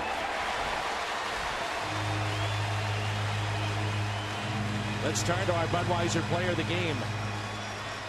Stephen Piscotty with a 2-run double in the 8th.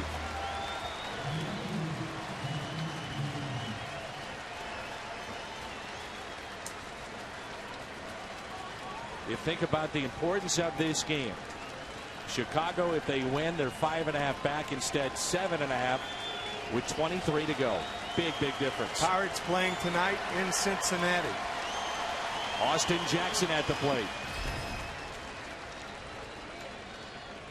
I hope Trevor is thinking that. Of course, hopes and wishes don't do any good, but if this guy's going to beat you, he cannot beat you on an off-speed pitch.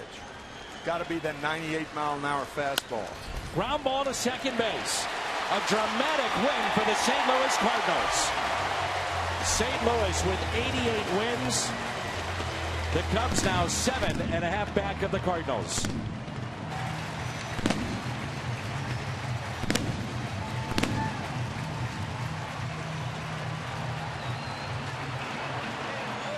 Like Lazarus, the Cardinals rise to win one of the most important games of the season.